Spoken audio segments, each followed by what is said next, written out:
God bless you. Thank you for coming this evening. There are many ways to start an evening such as this. I think I'm going to tell you a joke. You'll appreciate it, you Unity people. It seems that Jesus was having a busy day interviewing people to get into heaven. Something you want to think about. A long line of people close to the end of the day. Jesus looked up and there was this old man with a white beard. He looked into his eyes and he said, "Sir, there's something about you." He said, "Tell me." He said, "While you were on earth, what did you do?" The old man looked down at him, squinting, and said, "Well, son," he said, "I was a carpenter." Jesus said, "A carpenter? Boy, that's familiar." He said, "Tell me," he said, "where did you live?" The old man looked at him and he said, "Well," he said, "I lived in a land far, far away." Boy, chills started to go through Jesus. He looked up once more and he said, "Tell me," he said, "you didn't happen to have a son while you were on earth, did you?" The old man looked at him and he said, "Well, some say I did, and some say I didn't." Jesus couldn't take it anymore. He put his pencil down, stood up, threw his arms out and said, "Father!" The old man looked at him through his spectacles and said, "Pinocchio?"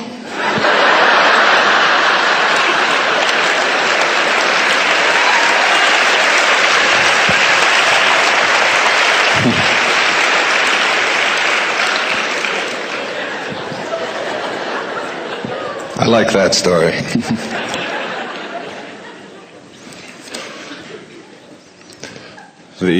She just got it. It's a carpenter, land fire, no, Geppetto. I'll explain it. I guess what I would first like to say is that all of the things that I'll be speaking about here this evening come from my heart. They don't come from any particular canned speech that I have that I just toss out as I go across the country and around the world. And that all of the things that I speak about here are things that I am working on in my own life. I also do not want to be perceived as anybody's guru. I don't think of myself that way. I have really worked hard at taming my own ego. I don't want to take the credit for any of the things that you have been able to do in your life, largely because I don't want the blame if you've been screwing it up. And if you're going to take credit, you've got to be willing to take the blame. I have had the same kinds of heartaches and struggles that all of you have gone through. I've been through divorce. I've been through separation. I've had bouts with addictions in my life. I've left them behind. I've struggled with it. I am today what I call a camel. I don't know if you know what a camel is. It's an animal that begins its days on its knees, and it ends its day on its knees, and it can go 24 hours without a drink. And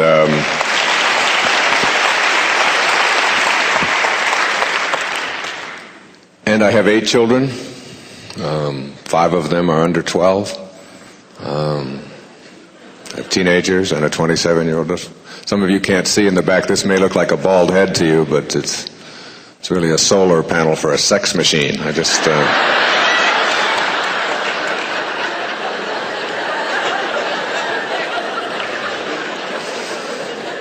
live in the sun in Florida, so it's a working overtime. And go through all of the same kinds of things that you go through in your lives in raising children and trying to do as good a job as you can and take care of all of the things that come along in your life. So I am a messenger, and I have been given a gift of being able to write and to speak, and I go where I'm sent.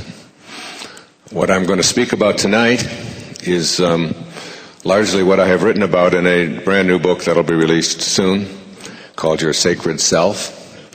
And it is really about the triumph of the higher part of ourselves over the ego.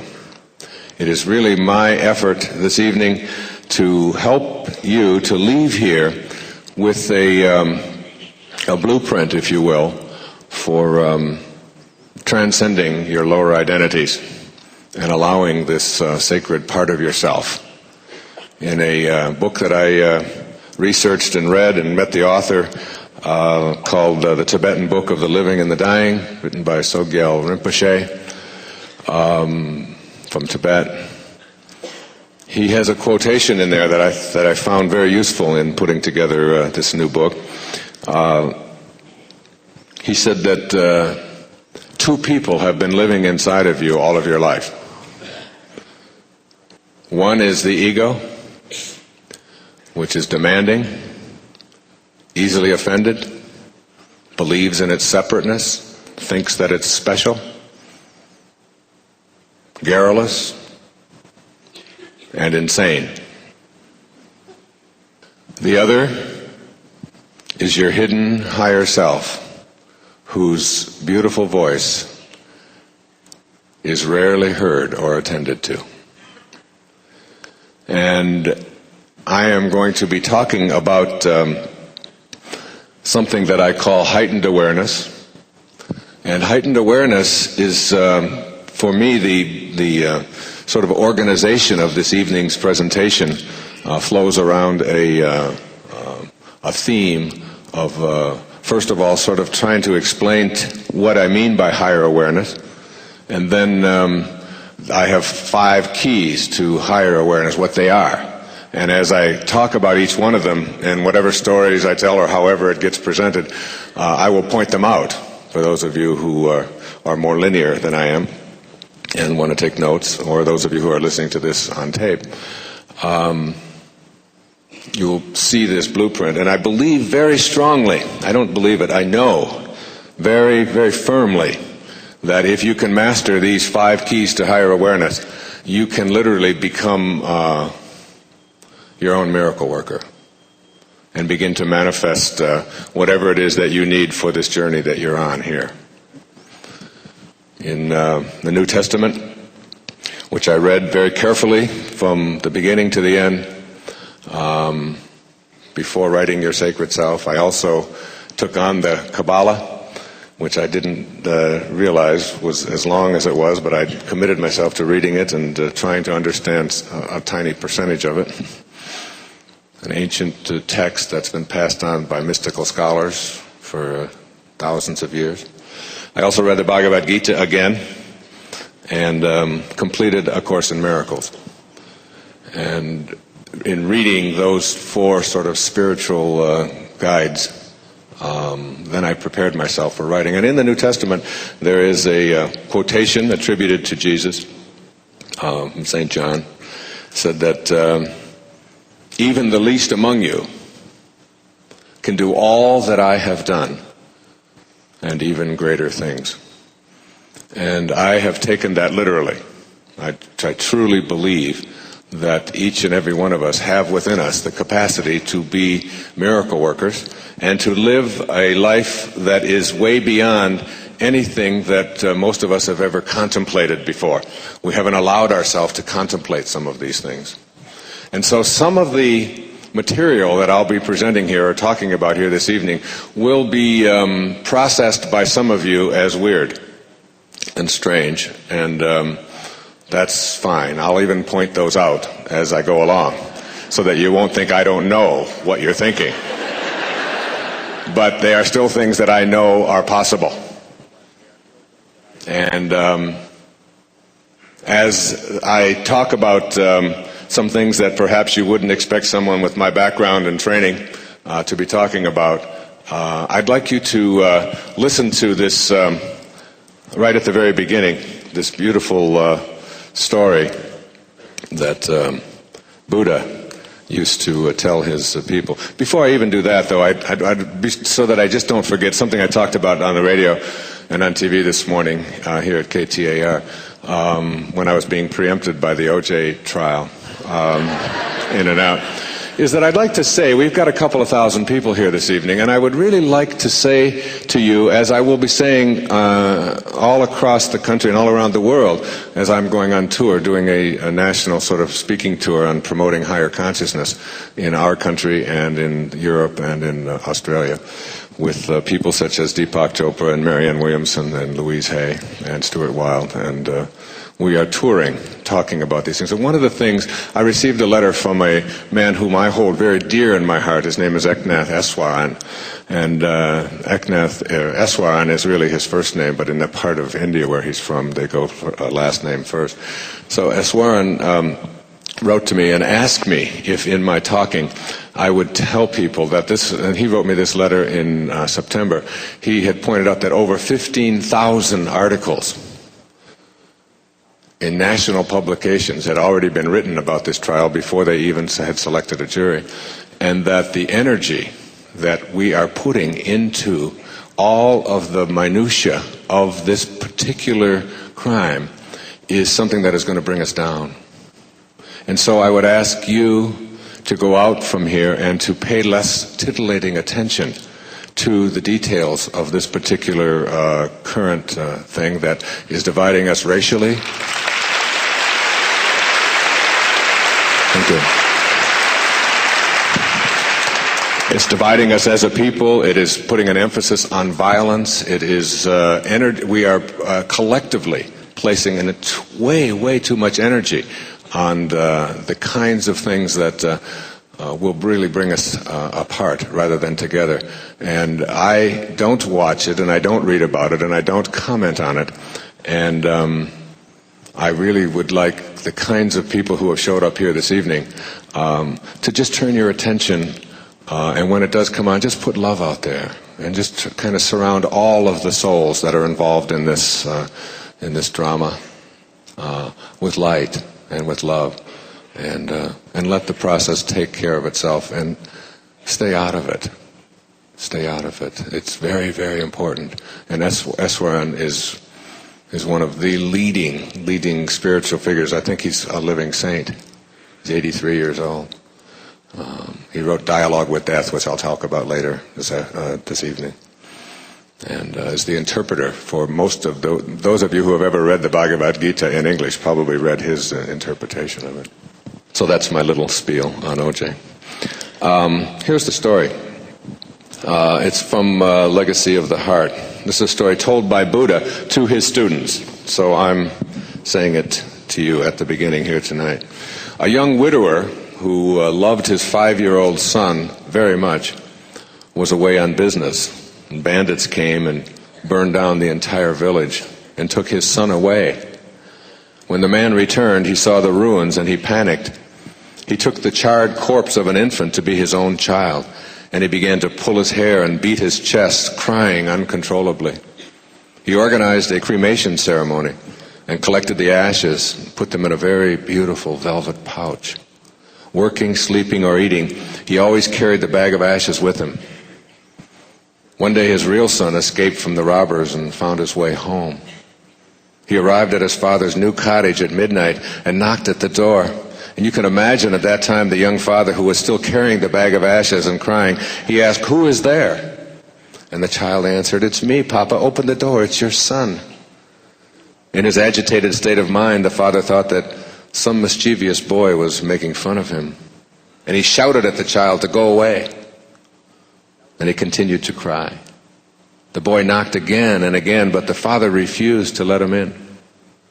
Some time passed, and finally the child left.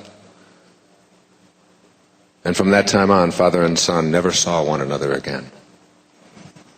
And after telling this story, the Buddha said, sometime, somewhere, you take something to be the truth. If you cling to it so much, when the truth comes in person and knocks at your door, you will refuse to open it. It's a powerful story for beginning students learning to be Brahmins. And it's a powerful story for each and every one of us.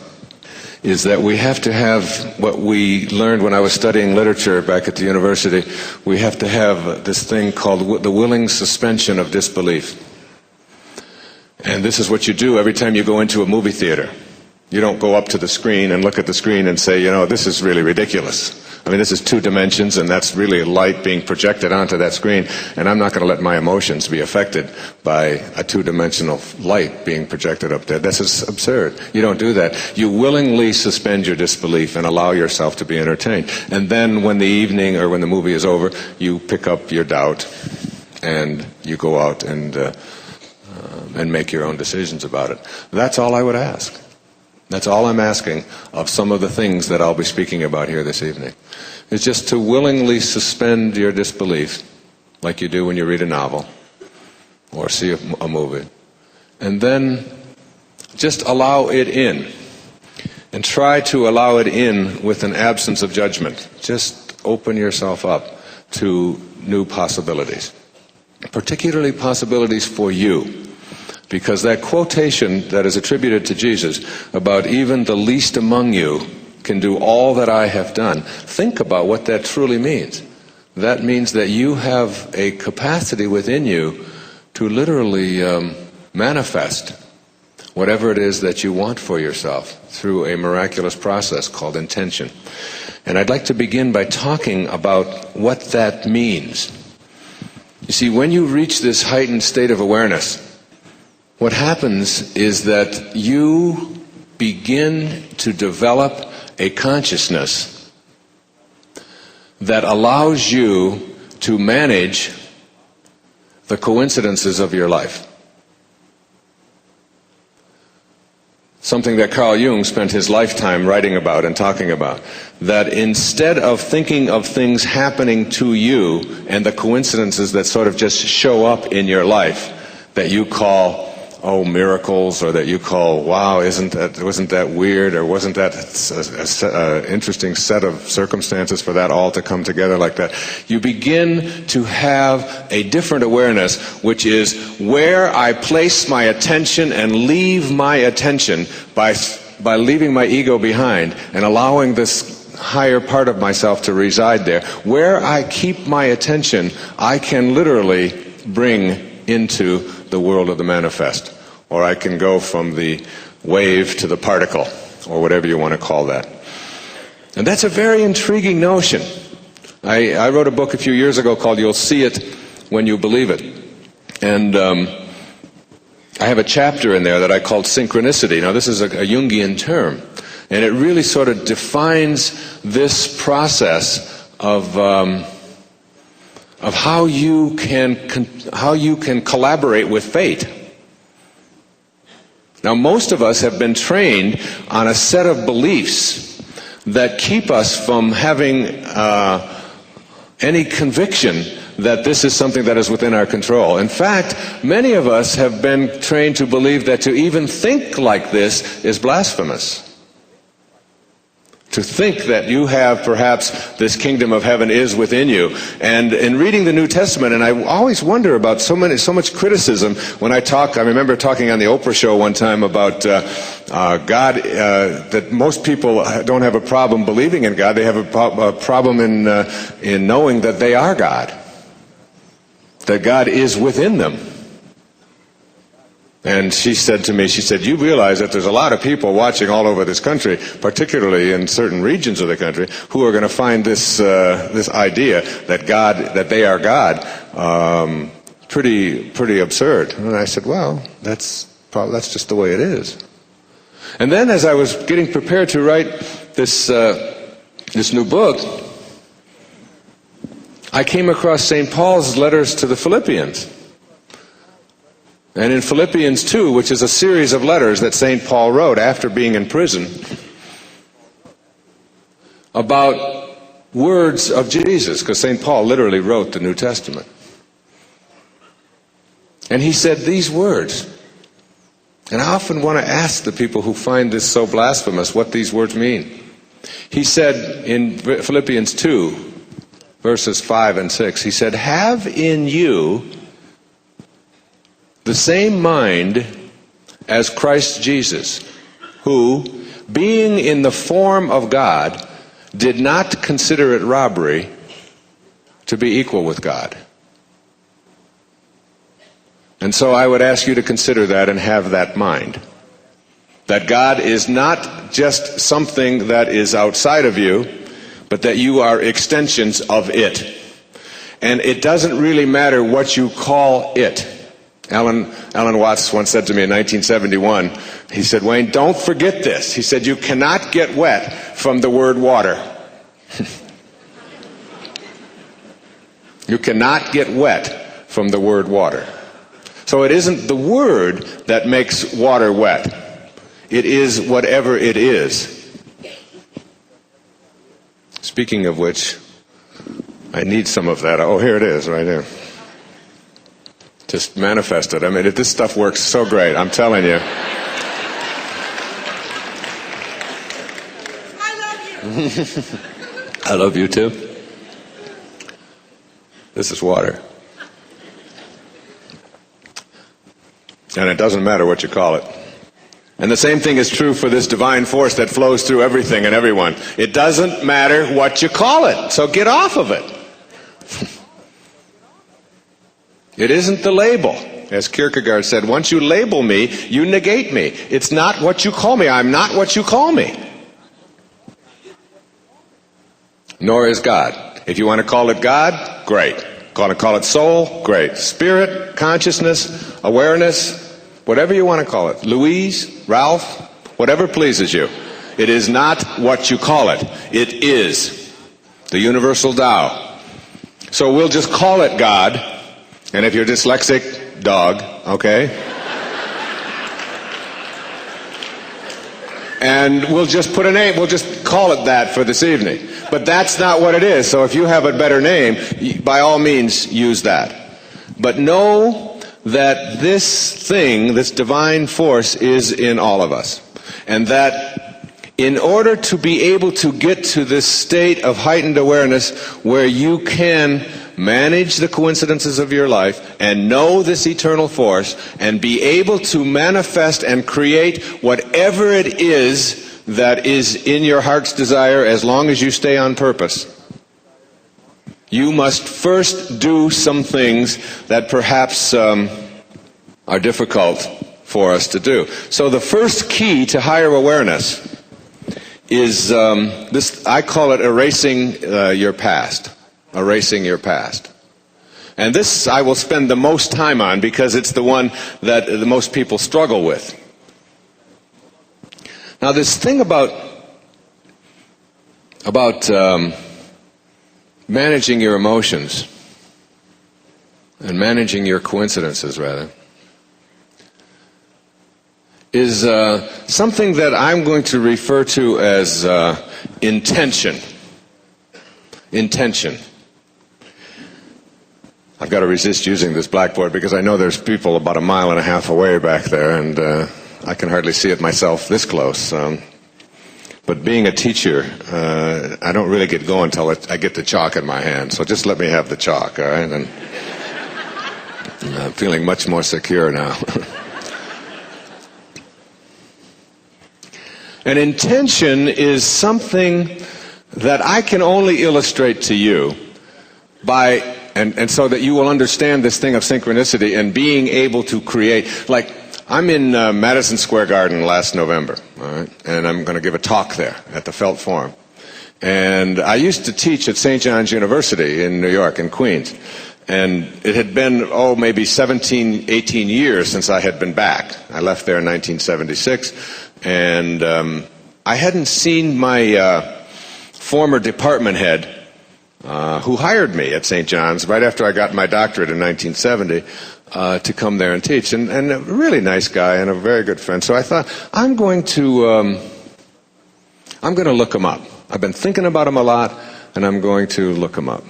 So about 2 hours before I go on, I'm thinking about Bob, and I go to the lobby of the Felt Forum, and I go into a phone booth, And I get the Long Island, he lived in Garden City, I get the Long Island directory, and I go to Garden City, and I'm looking up his name, and I can't quite find it, and I turn around and I look up, and he's standing there. Now, it's 18 years since I've seen this man, and I've been thinking about him, and I'm thinking I'm going to and he's standing there. Now, everybody goes, oh, booga, booga, wow, what's going on here? I got to call everybody I know. Okay. So there was a time when I used to do the same thing. Oh, man. But see, this stuff happens so much now that I'm beginning, maybe I've got to really work on this ego thing, but I'm beginning to think that I can do this. All right? See? So now I don't even just think I can do it, I know I can do it. I know that the mechanics of creation are such that if I stay on purpose in my life, where I place my attention, I can manifest from that placement of attention, as long as I do it without the other four keys to higher awareness, which I'm not going to tell you about yet. But as long as I keep my attention there and don't allow anyone else to smear it, you see, in order to be able to create anything for yourself in your life, you first must be able to conceive of it. And the corollary of that is, if you can't conceive of it, you can't create it. And the problem in trying to teach people to become spiritual masters, enlightened beings, the problem is not in teaching the mechanics of this. The mechanics are really quite simple. What you do is really fairly simple to do. The problem is in convincing people that they have the capacity to do it. Because most of us are stuck in something, now I do have to write this, I'm sorry, something called a paradigm. A paradigm. And a paradigm is a way of thinking or behaving which traps us into believing, like the father with his son, into believing a truth because we've had it drilled into us by so many people that we can't think any other way. And that's why I say this first key is so important. You have to be able to let go of your past. And before we take a break, I am going to try to give you, I'm going to give you the formula for doing that. And try to illustrate it with some of what I think of as the best stuff that's ever come down the pike in terms of getting rid of this stuff in the past. But a paradigm, let me give you an illustration of a paradigm. In 1968, okay, go back, 1968. What country in the world do you think was the world's largest manufacturer of wristwatches? Switzerland. You get an A. And everybody would have come up with that, virtually everybody, in 1968. The Swiss had been making watches for centuries, and they were considered the leading experts on watches. Now it's 1995, okay? Less than 30 years later. And what country, by a factor of 10 to 1, is the leading producer of wristwatches in the world today? Japan. Now, the reason why that shift has taken place in a relatively short period of time is something called paradigm. In 1968, someone came to the Swiss manufacturers in Geneva and said, "We have a new idea for making watches. We're going to get rid of the mainspring. We're going to get rid of the winding mechanism. We're going to get rid of the whole inside. And we are going to replace it with a quartz movement and put in a battery. That battery is going to last for years, and it will keep perfect time, and it's going to transform the watchmaking industry." And the Swiss said, "Don't tell us how to make watches. We have been doing it for centuries. We are the experts. We will tell you." That was their paradigm. And they continued making watches the way they did, and they went to the Japanese. Now, that little example, I've always remembered that when I heard that the first time. And I say it to you because you can also get stuck in a paradigm in your life, in lots and lots of areas.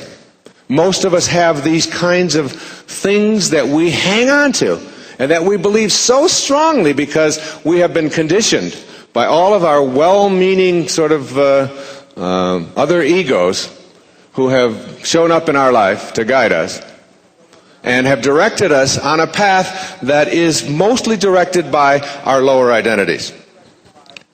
And while we pay some attention to our higher identities, we usually just do it on Sunday mornings or Saturday evenings. And the rest of the time we have sort of a whole different way of approaching it. And a paradigm is something... Now, I have a teacher that I work with that is really, I think, a very enlightened being. And he told me, he said, if you want to get out of the paradigms that you're in, and I was like, me? I'm Wayne Dyer. I'm not stuck in anything, all right? He said, well, one of the things you're going to have to learn to do is you're going to have to learn to kill your ego. I said, well, I really can do that. I can kill my ego. I said, what's the test? How do you know when you've killed your ego? He said, well, the test for killing your ego is you check yourself into a dirty, grungy motel room that smells of piss,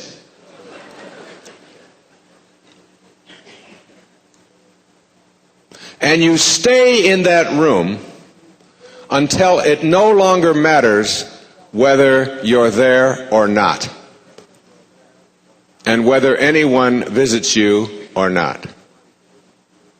And the minimum stay is 3 months. You have to stay until it doesn't matter whether someone visits you or you visit someone else. You just check yourself in. And I said, when? He said, now. I said, well, I got to call. No, you don't call, you do it. I said, well, I already failed the first test. So the second test of being able to get out of a paradigm is to get up between 3 and 6 a.m. every day for 2 years. And in that time period, you walk in the woods, and if there's no woods, you walk in the streets without any fear. You abandon fear and you walk. Or you run. In the woods preferably, and after 2 years, you will know why you are doing it. And I am in that test right now. I've been in it since August the 18th. In reading the Seth material, Jane Roberts said that we are awake at the wrong time and asleep at the wrong time. That the best time to be awake is between 3 and 6 a.m., wherever you are. And that, she said, virtually every single one of you, and I'd like to put you to this test, every one of you will receive a wake-up call from God between 3 and 6 a.m. You will wake up for a moment, note the time, and then listen to your ego and go back to sleep. Or maybe get up if you got a prostate problem and get right back into bed and say, well, it's 3:30, I don't get up at 3:30 in the morning. Only a fool would do that, you see. And that the best time to be asleep is between 3 and 6 in the afternoon. And that between 3 and 6 in the morning is when the world is silent. And you will, and I've learned this after 6, 7 months of doing this, I've learned that I am the most clear in these hours. And I have begun to have this awareness after 6 months now of being up in these hours that I am losing the paradigm that I was stuck in. And the paradigm that I was stuck in says, if you don't get enough sleep, you're going to be very tired for the rest of the day. And I've only had, let me see how fit I am and how good I feel. Where's my watch? Where's the clock? I've got to find out, well, let's see, I went to bed at 4 hours. It's going to be a deficit of 4 hours, so I'm going to be sleepy all the rest of the day, and then I'm not going to get this done, and tonight we've got to go here, and I'm going to be sleepy then. I'm going back to sleep. Now, there was an ancient Sufi poet. His name was Rumi. And Rumi had, in one of his poems, he said, "Do not go back to sleep. Do not go back to sleep. Do not go back to sleep." So what I have done, and what my teacher said to me, he said, you will find this difficult at first, because your ego will be telling you all the reasons why this is absurd. So what you do is you wake up and you put your feet on the floor. And then if you want to go back to sleep, sleep with your feet on the floor. Which I have done on a few occasions. But not for very long. And the ironic thing about all of this is that I now, when I go to sleep, it doesn't make any difference what time it is. I can't wait for 3 or 4 o'clock in the morning to arrive and to get out there and be, no matter what the temperature is or what city I'm in or where I am, I can't wait for that. And I have eradicated fear from my consciousness. It's just like knowing that I'm protected and that I'm fine and that it's going to be all right. And so I would just throw that out to you. There are probably people in the room here who get up in those hours, not to go to work, but often to meditate or to write or to do their music or to create whatever it is that you're creating or to think through whatever. This is a very, very spiritual time of the day. It is the most spiritual time of the day. It is the time when you have more silence. And as Melville said, silence is God's one and only voice. And you will begin to make a direct sort of communication with the higher part of yourself if you can remove so many of the distractions. So that's a paradigm. Another paradigm that I've learned to transcend was when I went through a week of training with Taekwondo. And in Taekwondo, you learn how to use your feet as if they were hands. Now, most of us have been taught that our hands do certain things and our feet do certain things. Our feet are for walking. Our hands are for picking things up. But you can learn in quite a short time if you have banished all of that doubt and opened yourself up and had that willing suspension of disbelief. If you willingly suspend that, you can train your feet to do everything that your hand can do.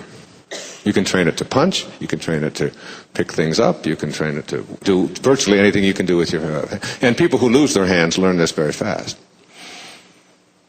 So it's like a new paradigm. When you first start trying to pick things up with your feet or to try to use your feet to manipulate or to punch with or to whatever, you're just all discombobulated.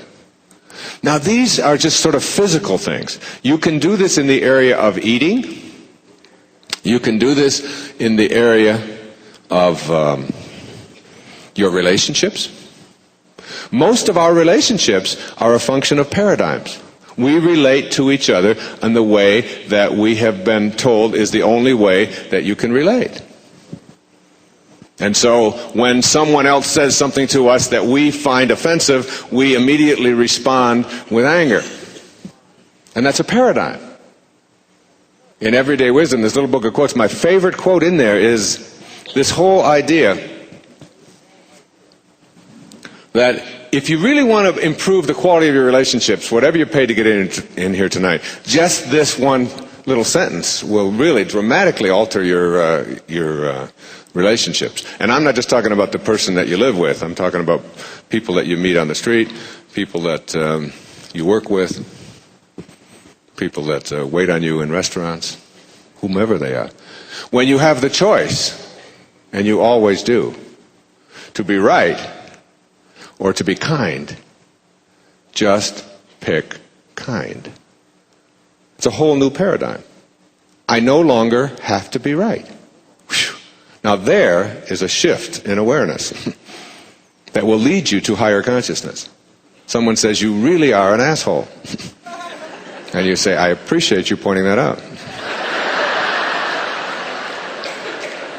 I really do behave like a jerk a lot. And having someone to point it out to me really probably will help me to transcend that. It's very nice of you. The subtitle of my new book is called Making the Decision to Be Free. Making the decision to be free.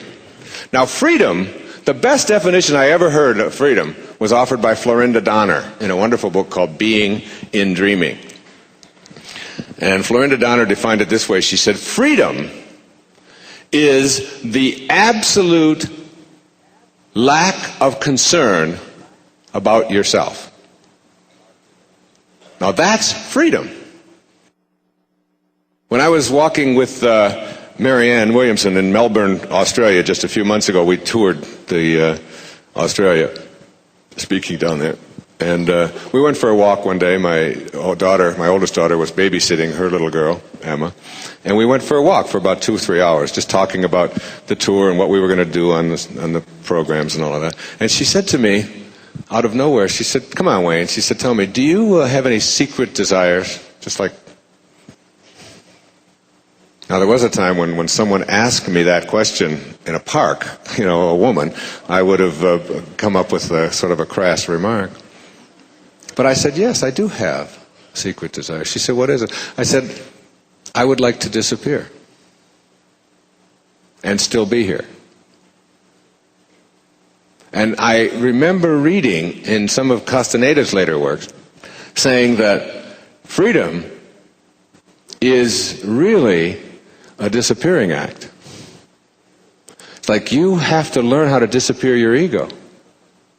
And the absolute lack of concern about yourself and how things affect you and how self-absorbed you are and how important you are and their need to be right all the time and all of that. This is all stuff that is part of a paradigm that we have been taught because we believe in this, ego, which stands for edging God out.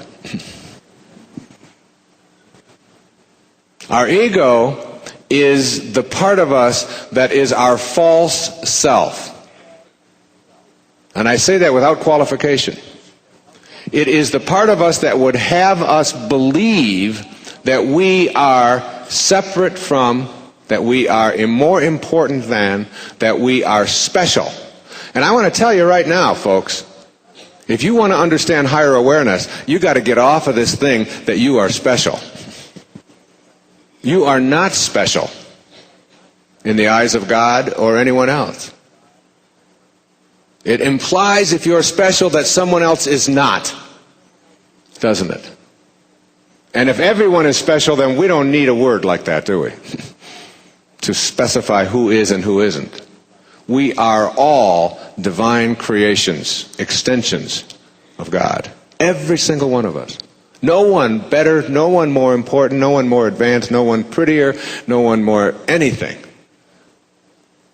And this whole idea that we have been carrying around with us about what it is that offends us and what it is that we find difficult to live with and how important it is for us to be right and to make other people wrong.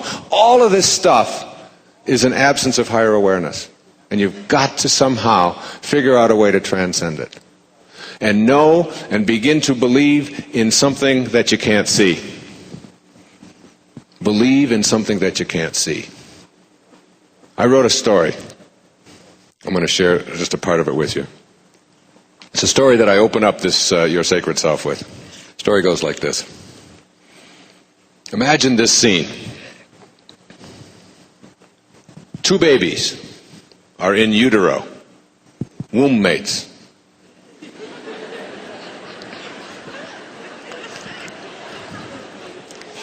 Confined to the wall of their mother's womb, and they are having a conversation.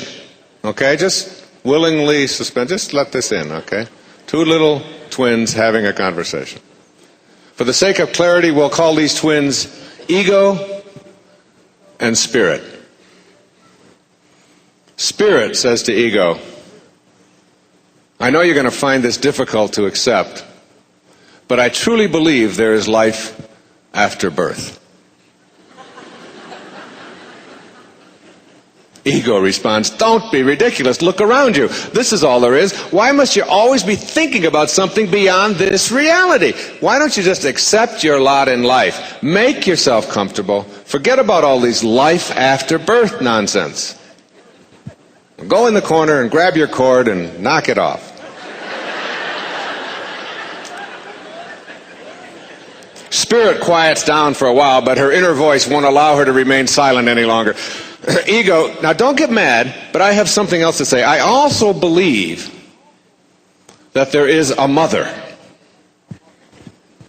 A what? A mother. A mother? How can you be so absurd? You've never seen a mother. Why can't you accept that this is all there is? The idea of a mother is crazy. You are here, alone, with me. This is your reality. It's wet. It's cold. It's crowded. This is it. Trust me, there is no mother. Trust me. Spirit reluctantly stops her conversation with ego, but her restlessness soon gets the better of her. Ego, she implores, now listen, without rejecting my idea, just listen. Somehow I think that those constant pressures that we both feel, those movements that make us so uncomfortable, that continual repositioning and all of that closing in that seems to be taking place as we keep on growing, that this is all getting us ready for a place of glowing light, and we're going to experience it very soon. Now I know you're insane, replies ego. All you've ever known is darkness. You've never seen light. How can you even contemplate such an idea? Those movements, those pressures you feel, these are your reality. You are a distinct, separate being. This is your journey. Darkness and pressures and a closed-in feeling. This is what life is all about. You're going to have to fight it as long as you live. Now grab your cord and stay still. Spirit relaxes for a while, but finally she can contain herself no longer. Ego, I have only one more thing to say, and then I'll never bother you again. Go ahead, ego responds. Go ahead, impatiently. I believe all of these pressures and all of this discomfort is not only going to bring us a new celestial light, but when we experience it, we are going to meet Mother face to face and know an ecstasy that is beyond anything we've ever experienced up until now. You really are crazy, Spirit. Now I'm convinced of it.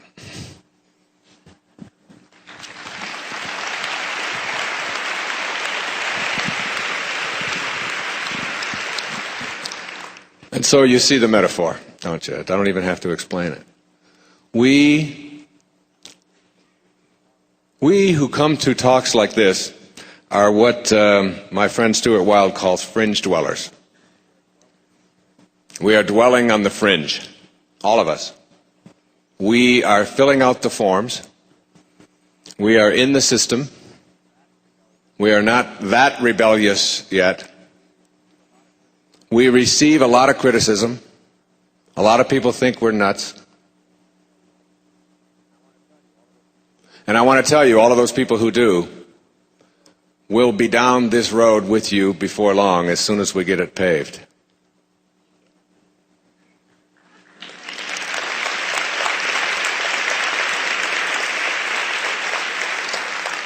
And while it's still rough, those who don't want to travel rough roads will be your critics. But most of us are sort of living what Jesus talked about when he said to be in the world, but not of the world.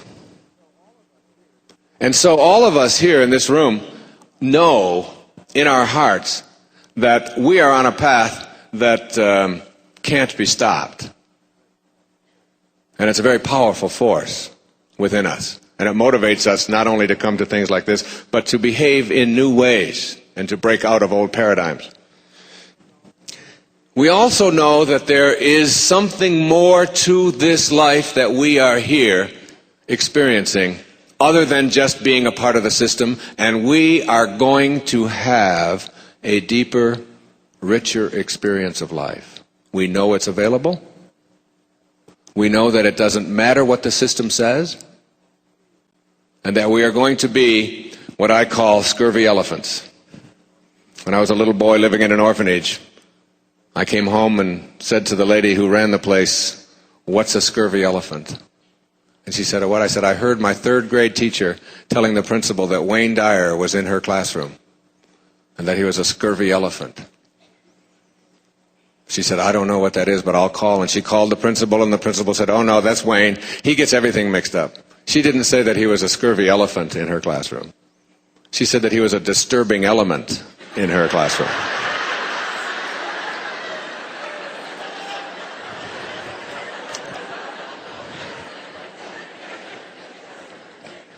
And so we usually have a house full of them when I speak.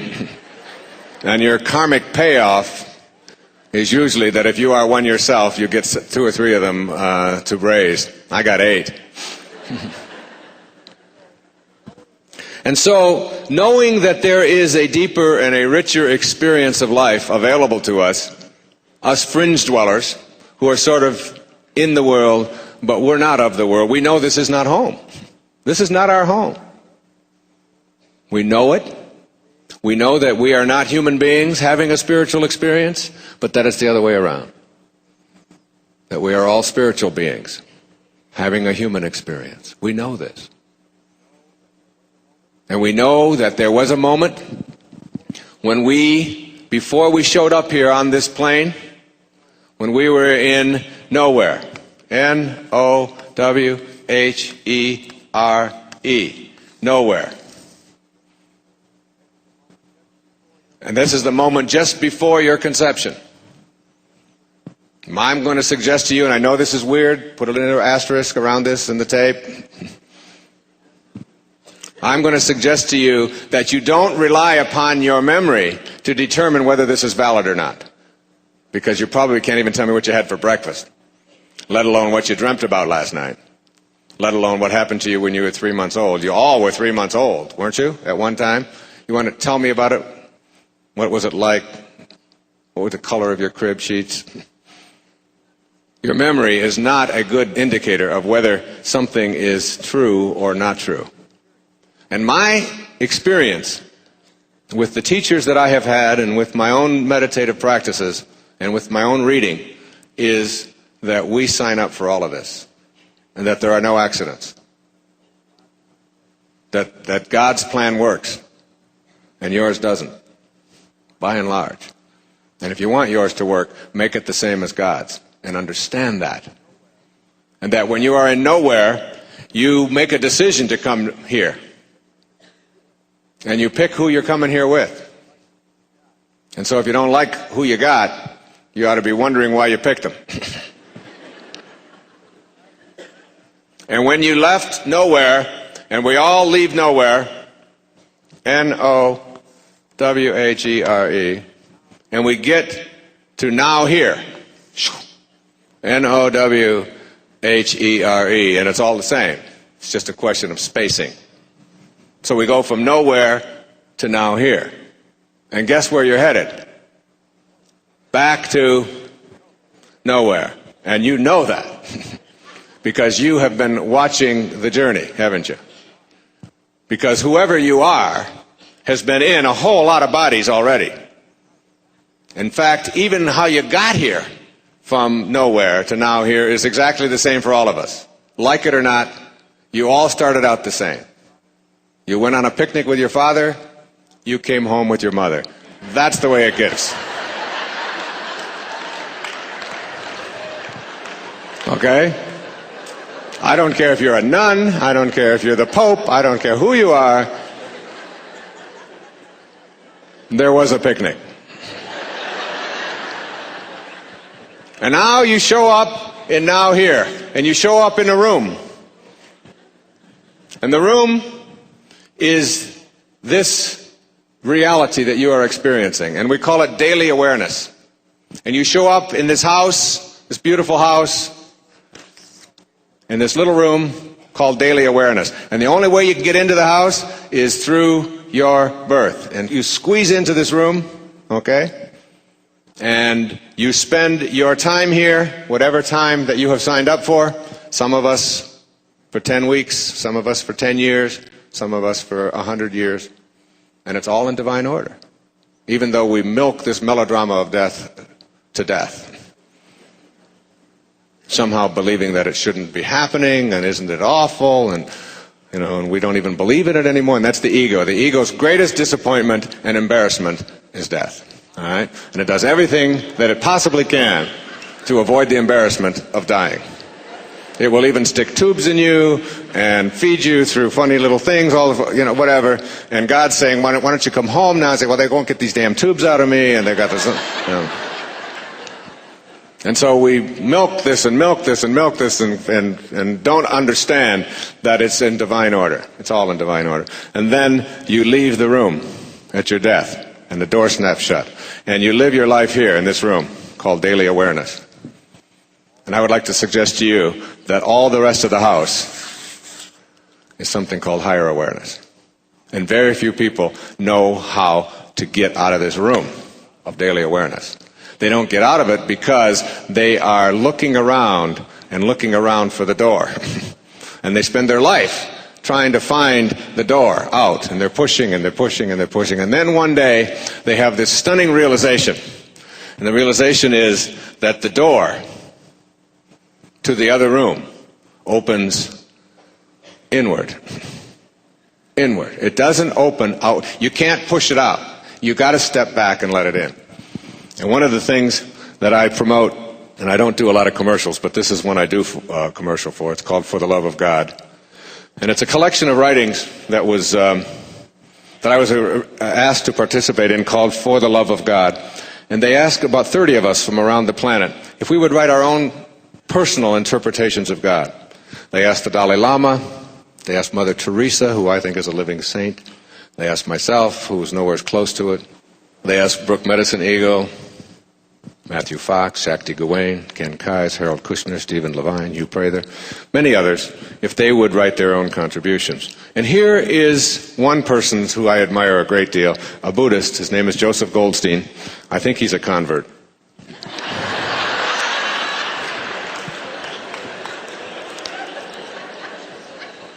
And he says, the first time I sat in meditation was for just 5 minutes. But even that glimpse was exciting and transformative. By the way, there are no profits made on this book. There are no royalties paid on this book. All of the money earned on this book goes to ending world hunger. He says, it opened up a new possibility of understanding. He says, I saw that almost everything I had ever studied had been an exploration of externals. This experience of meditation turned my attention around. It gave me a sense that there is actually a path through inner experience. And this has been borne out in ways I had never dreamed of at the time. That's a very, very powerful notion about this house and going from nowhere to now here.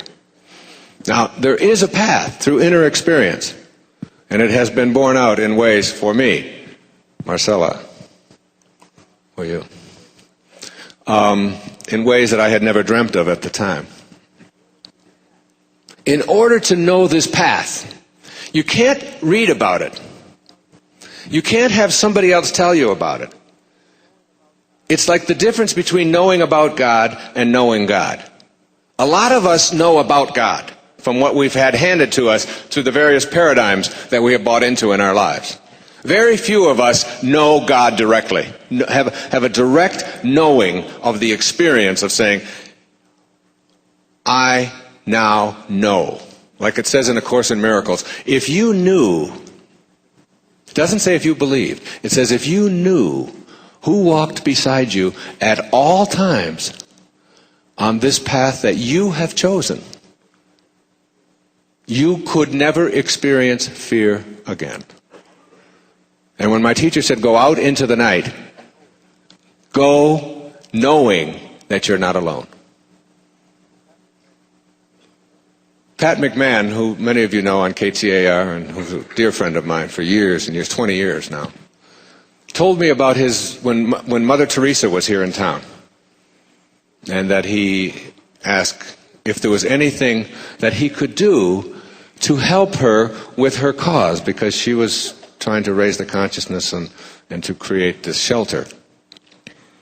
And he said, "Can I help you raise money? Can I promote anything that you're doing?" And she said, "No, you don't understand." And they had her put up at Andre House. Is it Andre House? Is that what is that? At the homeless place here in Phoenix? And she thought it was too extravagant. She wanted something. They put her in a room that had carpeting in it. She said, "No, I don't need carpet." I mean, this is someone who's really transcended her ego. And he said, "Well, what can I do?" He said, "Go out into the street and find someone who thinks that they're alone and let them know they're not. Let them know they're not. And when you have this knowing that you are not alone,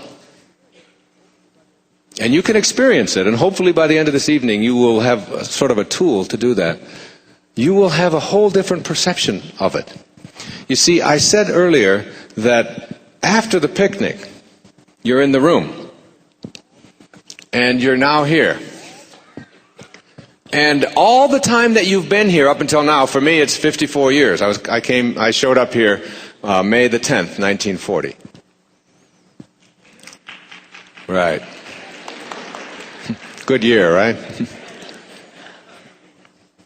I went back to my high school reunion with the 30-something. There's all those old people there. I didn't understand what they were doing there. And it is now 1995. But who I am has been watching this take place. Now, this is one of the things that you have to do in order to erase your past, is that you have to know that who you are is not this thing that you have shown up in, which is on its way back to nowhere. But indeed, who you are is that which has been observing it. So it's like, instead of being the person who is that which is being noticed, you become the noticer. You are not that which you notice. You are that which is noticing. And that is ageless. Now, in all of those spiritual texts that I talked about in reading before your sacred self, in the Course in Miracles, in the New Testament, in the Kabbalah, in the Bhagavad Gita, all of those spiritual masters said the same thing when they were asked to define reality. When they were asked to define what is real. And guess what the definition of what is reality? Reality is that which never changes. Period. That which never changes. So what part of you can you point to that never changes? What part of you is ageless? I mean, how old is the noticer? How old is the observer? How old is the witness? Or how old is that which you've been witnessing? 54 and a half years for me. But the one that's been watching it hasn't aged at all. It's still exactly the same inside. Still processing. Now, I have really learned, and my very favorite letter that I've ever received about all of this came to me from a little scurvy elephant in Crossett, Arkansas. This is a teacher. Her name is Gail Thomas, and she wrote me this letter. She says, "Dear Dr. Dyer, as a class assignment, I asked my 6th grade gifted, talented students to write about something in our gifted class. My idea was that they would write about some of the material we had covered during the week." She said, "I do give the children a certain leeway with my direction, but I was completely taken by surprise when Ronnie Terrell, a fidgety boy in my last period class, wrote this jewel. I had your book, The Sky's the Limit, with your full picture on it, propped up on my chalk tray, and obviously this is what caught Ronnie's eye. She says, I've seen you many times on The Tonight Show and felt that with your sense of humor, you would love this." This is Ronnie Terrell's impressions of the class after looking at my picture for 1 week. This is little smartass Ronnie Terrell. He says in his essay, Dr. Wayne Dyer is slick-headed. His barber was probably drunk, or he was caught by an Indian. Then he has this wonderful line that only a little scurvy elephant in the last row could write. I know, because I was one. He says, I wonder if flies slide off of his head. Is that great or not? He says, I bet he was once a magician and he did a disappearing act and he came back, but his hair forgot to.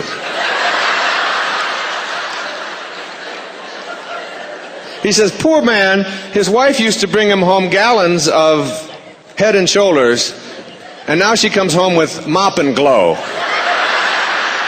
Mop and Glow, all right? So that's Ronnie Terrell's impressions of the classic. But you see, this doesn't bother me because this isn't me. I am just the watcher. As a matter of fact, I've even learned, after I turned 50, I learned that hair doesn't fall out anyway. I used to have like these metaphysical questions I would ask my wife. I'd hold one up in the morning that was on the pillow. I'd say, honey, $1,000 if you can answer this question. She said, what are you talking about? I said, what held it in yesterday? You know, it's like, something did, right? But now I've learned, you see, when you turn 50, those of you who are suffering with this, I learned that hair doesn't fall out. It's amazing. You don't lose your hair. This will be great insight for you.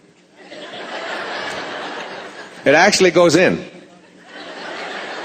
And then it comes out in your nose and your ears when you turn 50.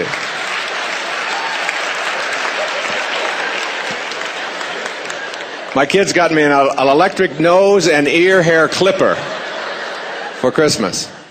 If I didn't have that today, I would have shoulder-length ear hair, you know, coming. So I've been noticing this for a long time, you see. And all of you have been noticing the same thing. And it's like being the difference between the noticer and that which you notice.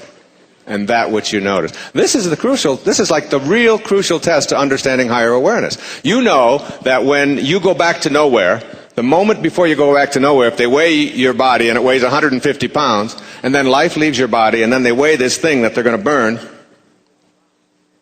and it still weighs 150 pounds, the same as it did when life was in it, you know, there's some part of you, some intellectual part of you tells you that if you weigh the same alive or dead, that your life, when it leaves your body, is weightless. That what it is that constitutes your life doesn't weigh anything. It's in a different dimension. You know that there's a command center inside of you that says, hey, I'm going to wiggle my finger. Hey, I'm going to dance this. I'm going to hold this microphone. There's a command center that says you have a thought, and then the thought gets translated into something physical. And you can find that by doing an autopsy on the brain. You can find that command center in the cerebellum of the brain. But there's no autopsy on this planet that will ever reveal the commander in the command center that says, I'm going to wiggle my finger. I'm going to hold this microphone. I'm going to move my foot. And that's who you are. That which never changes. And if you ask any of the spiritual masters who've ever walked among us, any teacher that will come your way, they will teach you that reality is the part of you that is eternal. And when you live there, you abide in an absence of fear. And you begin to know that life itself is a sublime experience. And there are no accidents in it at all. That this is an intelligent system that we are all a part of. And that intelligence, whatever you want to call it, flows through each and every one of us. And the same intelligence that moves a star across the sky moves a thought across your mind. The same intelligence allows the seedlings to sprout. And will take a little seedling and have treeness in it, just as a little drop of human protoplasm has you-ness in it. and it has a future pull. And the whole physical domain is handled in that drop of human protoplasm. When you will show up and when you will leave. It's all in there. The thing that makes you a member of something called higher awareness is that you, unlike a tulip bulb, which has its future pull built into the bulb, you get to decide. You get to decide on the pictures. And you get to determine what your life truly is, not what this garage where you park your soul is all about. And to understand this, go to the poets. We were doing a tour, a backpack thing with my wife and two other couples this summer on Haleakala in Maui, this dormant volcano. And you go down in there and you hike for 3 days. It's a wonderful experience. It's like the closest you can get to being on another planet, I think. It's very silent, and the terrain looks like God has just sort of reached down and placed each object in there. It's a very peaceful, beautiful place. And it's all volcanic dust. And when we got one day in, and we all sat down to do a group meditation, I picked up a handful of this volcanic dust, and I said, would you like to... I used to teach this poetry, and I've written a lot of it myself. And I said, would you like to hear what Emily Dickinson had to say about this in a poem that she wrote in 1914 called A Single Hound? And we all sat around and we meditated, and I held this dust in my hand. And I said, listen to Emily Dickinson, and listen to this, and think about you as the noticer and as that which is being noticed. What you've been watching as you send your body back to nowhere. And what part of you is real and what part isn't. She said, this quiet dust was gentlemen and ladies and lads and girls, was laughter and ability and sighing and frocks and curls. This passive place, a summer's nimble mansion where bird and bees fulfilled their oriental circuit, then ceased like these. Think of this room filled with all of these people here tonight. And think 1,000 years into the future. And listen to her words again. This quiet dust was gentlemen and ladies and lads and girls, was laughter and ability and sighing and frocks and curls. You see, if your primary identification is with this thing called your body, then you are destined to a life of fear. If you know that who you are in a state of heightened awareness is not this raw material, it's as if this organizing intelligence we'll call God has taken all of this raw material and organized it into various levels of awareness. Here are some rocks, here are some plants, here are some animals, here are human beings. All made up of the same stuff. It's not the raw material that separates us from all other life. It's something called awareness. And this heightened awareness that we have a capacity, most of us live our lives at the awareness level of survival. The awareness level of daily awareness in this room, where the animals live. Just sort of taking care of their offspring and providing for themselves and planning a little bit for the future and putting a little bit away. And the idea of a higher level of awareness doesn't even enter our consciousness. We're satisfied to survive, except for the fringe dwellers who say, there is a deeper, richer experience of life. I know it. And just because you who are in my life are not on my path, not only are they not on your path, they're not even on an entrance ramp to your path. And they probably won't be. And that's divine too. That's perfect. That's here to teach you to be kind, not to be right.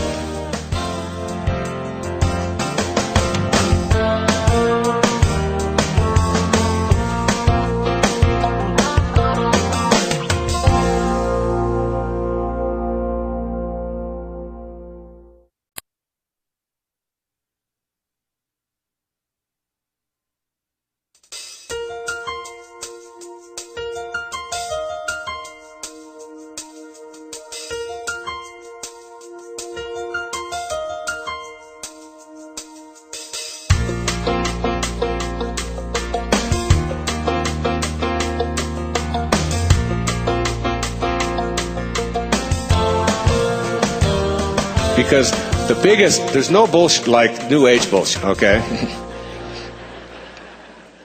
And New Age bullshit is the bullshit that says, I am spiritually superior to you.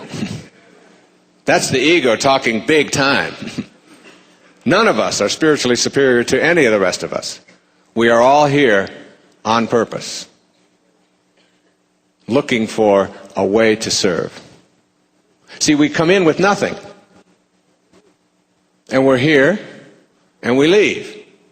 And our life here is a parenthesis in eternity. It opens parentheses, it closes parentheses, and we go out with nothing. And this is an intelligent system that we're in. So in an intelligent system, when you come in with nothing and leave with nothing, the reason for being here has to have something to do with the opposite of getting. Because getting means trying to hang on to it. And that's an illusion. It's not real. It isn't real unless it never changes. And everything that you want to hang on to is. So that the only thing you can do with your life is give it away. And when you know that you're here not to get, but the opposite of that, to give. My mantra before I come out on a stage like this is, how may I serve? I started at 5 o'clock. And I said it until 20 to 7. Over and over and over again in my hotel room. How may I serve? How may I serve? How may I serve? How may I serve? How may I serve? That's what we're here for. And this process of intention, of being able to eradicate and erase our past, this process works like this. Let's go for a moment to our dream. And just assume that we're going to have a dream. We're in bed. And let me ask you this question. This is a question I like to ask for you to just contemplate, one of those sort of cones. When you go to sleep at night and enter your dream state, what happens to the bed? Just think about that. What happens to the bed? Now you're in your dream. Okay? So just propel yourself into a dream state. And in your dream, you notice, let's say you're over here, and you're in a room. And in this room, you look across the room, and you notice that there's a podium in the room. And it has some objects on it. Now you're in your dream. So in the state of dream consciousness, you say to yourself, I would like to examine that podium more closely. How do you do it in your dream? How do you examine it more closely in your dream state? Do you get out of bed? Is there a bed? Now we're talking about 1/3 of your life here, folks, okay? 1/3 of your life. As Lao Tzu said, I went to sleep and dreamt that I was a butterfly. Then I woke up, and now I don't know. Am I a man who dreamt he was a butterfly, or am I a butterfly who's dreaming that he's a man? So in your dream state, do you get up out of bed, keep it right over there, say, excuse me, honey, wait, get out, and walk over and say, there's a galley of a new book, and there's a pen here, and there's some glass of water, I think I'll have a drink of that. There's a microphone stand, there's things. Do you do that? No, you don't do that. Because you enter your dream without any doubt. So what you do in your dream state is, are you ready? Shoo! Stay alert. And you bring it to you, don't you? In your dream state. Why? Because you have the power of your intention, can have an idea, and whatever you need for the fulfillment of your dream, you bring to you. Here it is. Here it is. Whatever you need. So you're 20 years old in your dream, and you need a jerk to be married to for the next 20 years. There he is. Isn't that great? You need a Maserati? There it is. Whatever you need for the dream, you bring to it. Then you leave the dream and you come into waking consciousness, and now you look back on the dream, and you now have a whole new set of things that you've introduced. And that set of things is called doubt. And the second key to higher awareness, which I'll get to shortly, is called banishing the doubt, but it's connected here. As you enter your dream state, you enter without any doubt about your capacity to do anything. So you can fly, you can jump over trees, you can be young again, you can transcend death, you can stay underwater, you can communicate telepathically with anyone that you want to, right? You have all of these incredible powers. And if someone has died and you want them back, you bring them back. If you need to be 12 again, and then you come into this state and you say, I can't do any of those things because you're stuck in paradigms. And the paradigm says, you cannot change your shape, you can't shape shift. If you're a certain age, you're a certain age. You can't move yourself you can't be in more than one place at the same time, which you can do in your dream, easily. You can't do those things. And one of the things I talk about in Your Sacred Self is like learning to become a waking dreamer, to understand that you don't have to go to sleep in order to dream. So now you wake up, and what I'm suggesting to you is that this is also a dream, only it's a 100-year dream. And in this 100-year dream, everything that you can do in your 8-hour dream, you can do in this 100-year dream. Everything. If you know better than to doubt it. And if you get rid of the paradigms that muck up your life. You have the capacity. But the minute that you introduce doubt into it, like that poem that I started out, Real Magic, which is really my effort to write about how to manifest miracles in your life. From Samuel Taylor Coleridge, he said, what if you slept? And what if in your sleep you dreamed? And what if in your dream you went to heaven and there picked a strange and wonderful flower? And what if when you awoke you held that flower in your hand? Ah, what then? Is it possible to bring something from a dream state into a waking state? Or is that part of a paradigm? And the tiniest smidgen of doubt that enters your consciousness is what you will act upon. 7 key little words from Proverbs. As you think, so shall you be. If you think that it's not possible, what you think about is what expands. Or as Emerson said, the ancestor to every action is a thought. And the minute you have a doubtful thought in your consciousness, you will act upon that and manifest the fruit of that doubt. And not be able to see it. You will not see it. So what I'm suggesting to you is that whatever it is that you know is right for you, and this has been called many things, this power, this force that flows through all of us. You are in for such an incredible treat right now. One of the words that is used to describe this force is grace.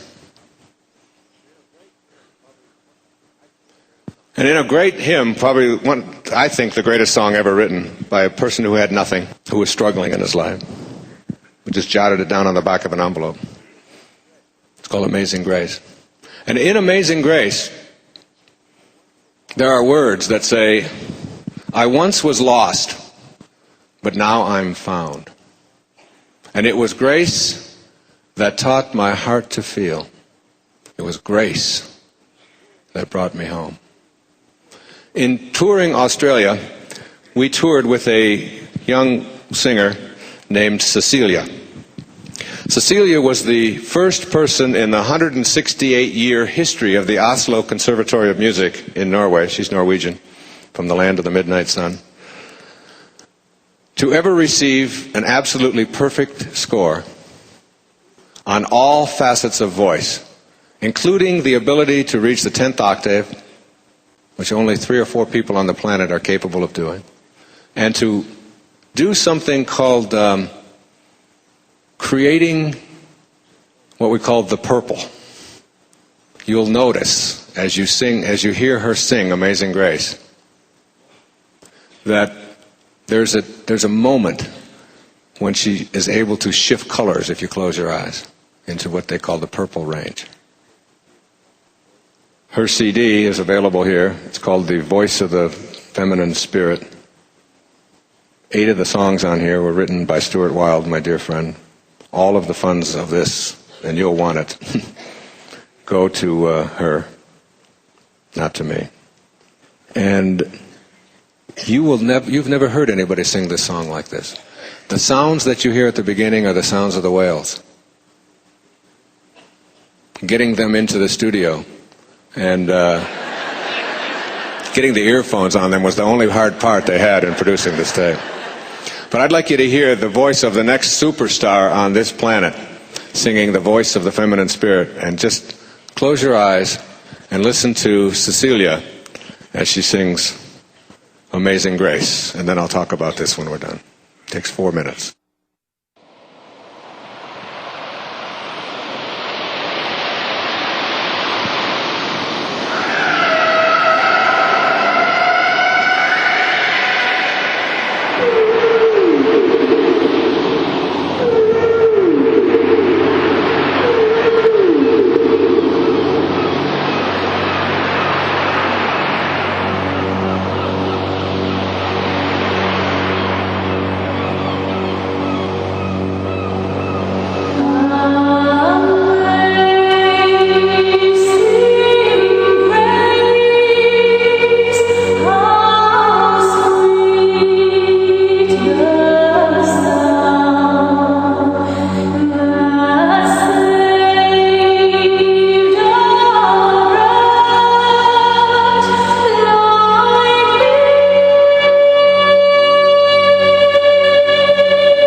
Amazing grace. Isn't that powerful?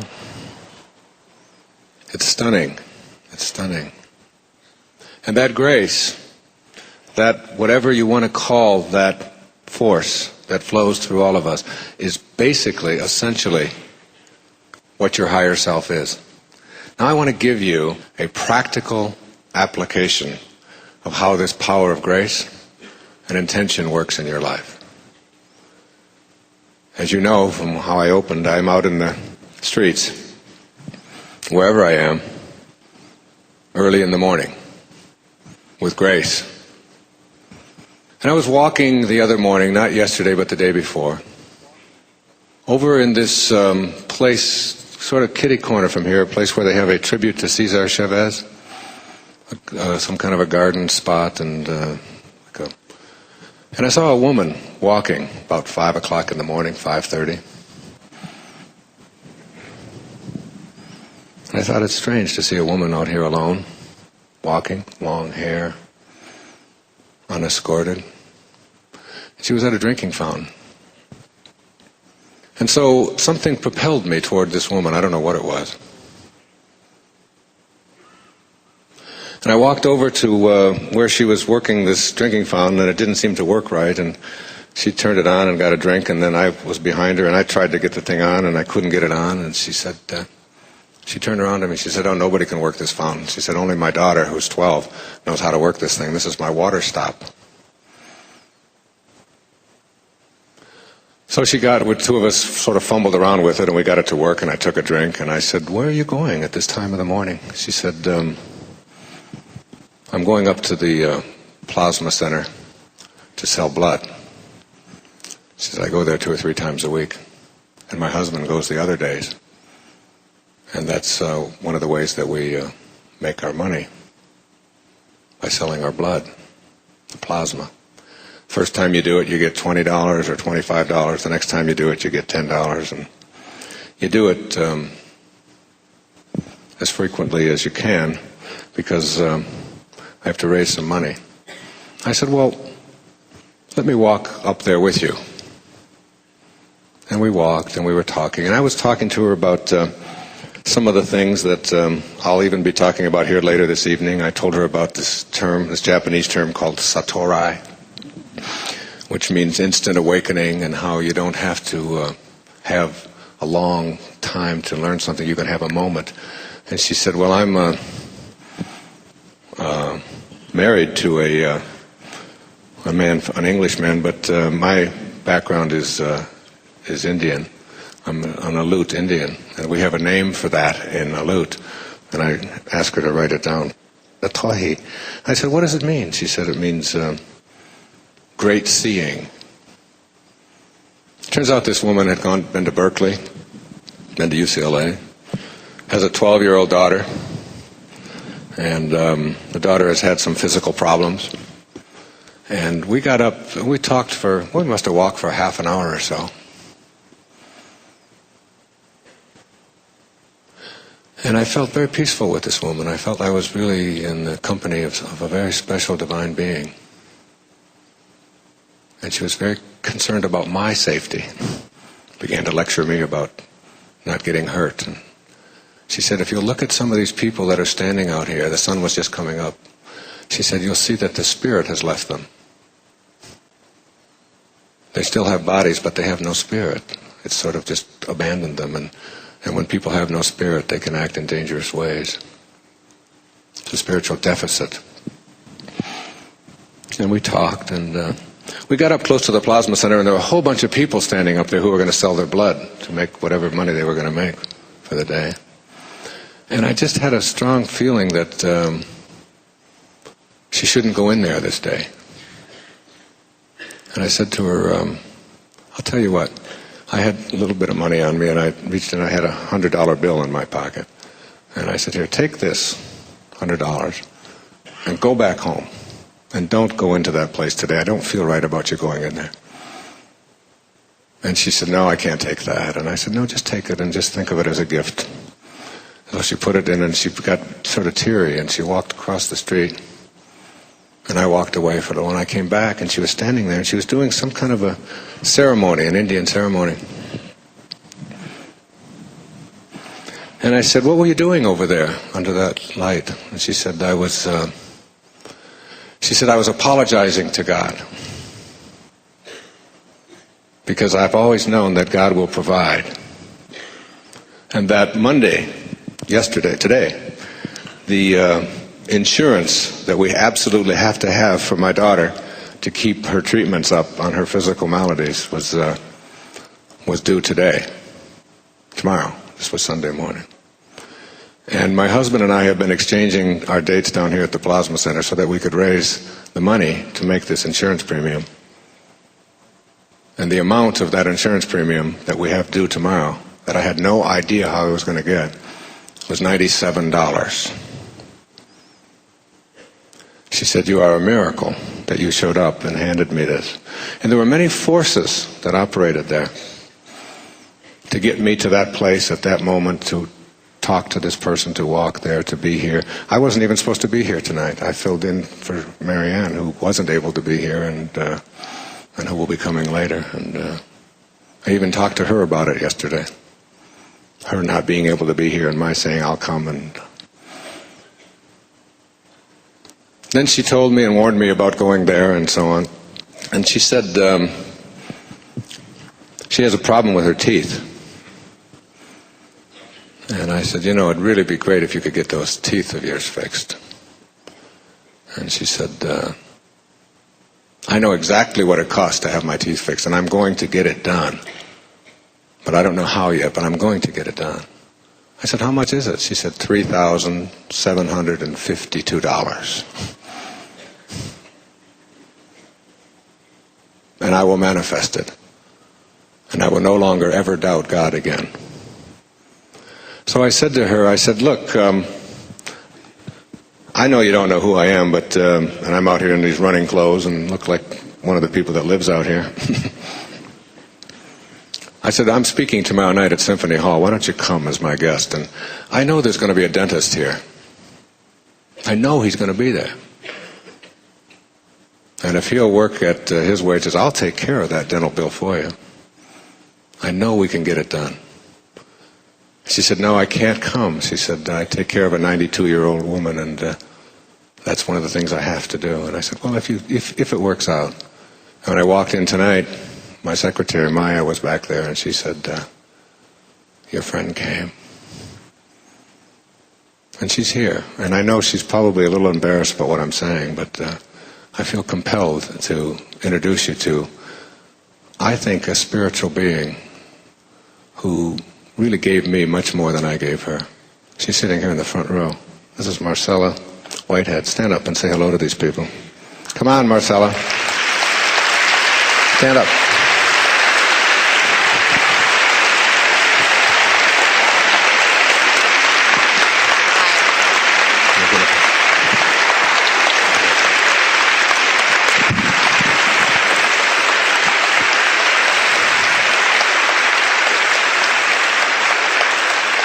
There's a lot of love in this room, and we're going to get those teeth taken care of for you. One way or the other, it's going to get done. She won't let me do it, see. The people that are out there struggling are not the derelicts and the drunks that we all think they are. There are many, many divine souls out there who just a while back were just a paycheck away from having their own place. And in America, we've got to wake up to that and know what we're here for.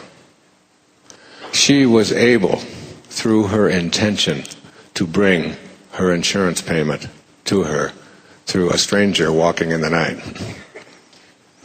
Now, what I'd like to say to you is that if you can imagine your life as like a boat, and your boat is heading in this direction, and while you're headed in this direction, you are standing back here at the stern of the boat. Now just try to get a picture of that. And as you look down into the water, what do you see when you look into the water with the boat heading in that direction? You see The wake, don't you? W-A-K-E, the wake. Now, 3 questions about the wake. Number 1, what is the wake? The wake is the trail that is left behind. That's what the wake is. Second question, what is driving the ship? What is making it go? The answer, the present moment energy that is being generated by the engine is making the boat go in this direction. The third and most important question for getting rid of the past and opening yourself up to higher awareness. Is it possible for the wake to drive the ship? In reality, the answer is no. The wake is the trail that is left behind.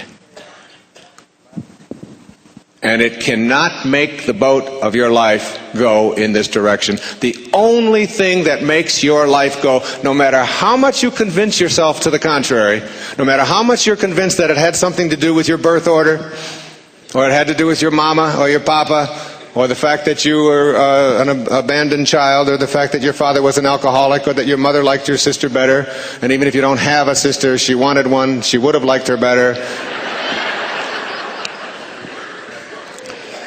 No matter how much you get yourself convinced of all of the stuff that is in your past is why your life is going in this direction, it is all an illusion. It cannot drive the ship of your life. And you have got to let go of that idea that somehow why you are the way you are and what the circumstances of your life are have something to do with that trail that is left behind. What is responsible for where you are in your life and where you are going in your life is the present moment energy that you are generating right now out of your consciousness.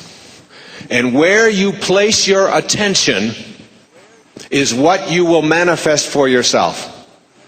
And in reading the Kabbalah before going over to Marco Island to write Your Sacred Self, the thing that I got most out of the Kabbalah was this. It says in there that our purpose in being here on this planet is to move from one level to the next, from the physical level to the spiritual level. That's what we show up here for. That's what it means to be a spiritual being having a human experience. That we are here to move from one level to the next. And in order to be able to move from one level to the next, you must generate the energy to do so. Now, energy is a very key concept, and this is another one of those weird little things. But I suggest to you that you not only have a physical body, but you also have an energy body. And that energy body is with you, it's a double. And that body double is with you at all times. It surrounds you in a shape that is actually capable, you are capable of a great seeing. How do you say it, Marcella? Natoihe, a great seeing. And when you see this energy body, you will see that it is assembled around you in something called an assemblage point that is out back here someplace. And that assemblage point of energy is what determines your agreement with reality. And your agreement with reality cannot be shifted until you move that assemblage point of energy. And you can indeed move that energy. And when you are able to shift that energy, that is who you are, and shift it, you can experience and create and write a new agreement with reality which allows you to make a somersault into the unimaginable. And energy is not something that is visible. This planet is soaring through space. It is orbiting. It weighs trillions and trillions of tons. It is being held up and moving forward and circling all the time. And something is holding it up, and something is making it spin, and something is making it move. Something called energy that is also flowing through you. And everything on this spinning oblate spheroid. It's all moving and spinning. And you know that from your science classes. And that energy is also, that invisible energy is something that you have, an etheric energy body that you can learn to tap into. Shift that energy around. There's different ways of doing it. And as you learn to do it through meditative practices, you start to have a natoihi, a great seeing, an epiphany, satorai, an instant awakening. And when you are able to generate the energy, and the Kabbalah says, not only do you have to generate an incredible amount of energy in order to be able to go from one level to the next, but this is the aha, this is the eureka. Ready? That the only way, according to the Kabbalah, that you can generate the energy to move to the higher level is through a fall. A fall. F-A-L-L. I was a high jumper in the track team in high school. They set the bar up here, 5'6". I'm white, okay? White guys can't jump. I run up to the bar, I get down as low as I can, and in the process of getting down low, falling, I generate the energy to propel myself over the bar. That's how you high jump. In order to move from a lower level to a higher level, you have to fall to generate the energy. The same thing the Kabbalah says is true for all of us in our lives, and that every advancement in spiritual consciousness is preceded by a fall. And the ego is terrified of a fall. Because the ego will die if you find God. The ego is that false idea that you are separate, better, more important, prettier, more stronger, wealthier, better, all of those kinds of things that you have to constantly keep proving yourself to. Your higher self says, just be at peace. Your ego says, more is better. Your ego says, there is no peace in more is better. And if it promotes peace, then it's your higher self. If it promotes turmoil, it's your ego. So the ego just sort of likes to promote a sort of steady river of misery. Because it knows, the ego knows that if you fall, that's when you will find God. And who doesn't when you fall? I mean, a breakup, an accident, a stroke, a heart attack, a bankruptcy, a divorce, a separation, a loss of a job. Anything that constitutes, quote, a fall makes you a gentler, kinder, more God-like, more Christ-like, more Buddha-like soul. And when you then go there, you generate the energy to move to the next level. So why aren't we taught? Why are we in a paradigm that falls are bad? Instead of being in a paradigm that says a fall gives me the opportunity to generate the energy I need to get to the next level, and I probably can't get there without it. William Blake put it in poetry, in Songs of Innocence, better than I can ever say it. He said, man was made for joy and woe. And when this we rightly know, through the world we safely go. Joy and woe are woven fine, a clothing for the soul divine. And everybody you ever known who's had an accident, who's had a breakup, who's had one of these things happen to them, that they generally find themselves in a higher place. And if you can get there now without the need to have a trauma, you can begin to experience all of the things that are happening in your life as part of this divine intelligence. And they no longer then become part of suffering. As Nisargadatta says, you do not suffer. Only the person you imagine yourself to be suffers. Who you are. And when you learn to live there, you can just witness the suffering. And it no longer even is that. It's very wise words from the Kabbalah. People have been handing me money and things to give to Marcella, so I appreciate that, and she does as well. It's very kind of you. One man who came here from India in the early part of this century, his name was Vivekananda. He came here to... he was sent here, really, and showed up in Boston, I think 1910, and wrote some beautiful things. He's really one of India's great saints. And he had these to say. I used this at the beginning of the third part of Your Sacred Self. He said, "The blossom vanishes of itself as the fruit grows. So will your lower self vanish as the divine grows within you." Just like a blossom vanishes as the fruit emerges, so will the lower self vanish as the divine grows within you. And the divine is not some religious message, some orthodox thing that you have to memorize. The divine is that thing that Pierre Teilhard called the glue that holds the entire universe together, something called love. And that's what it's really all about. And this love is really the very thing that holds your life together. Did you ever think about the moment that you die and head back to nowhere, that your body begins to disintegrate?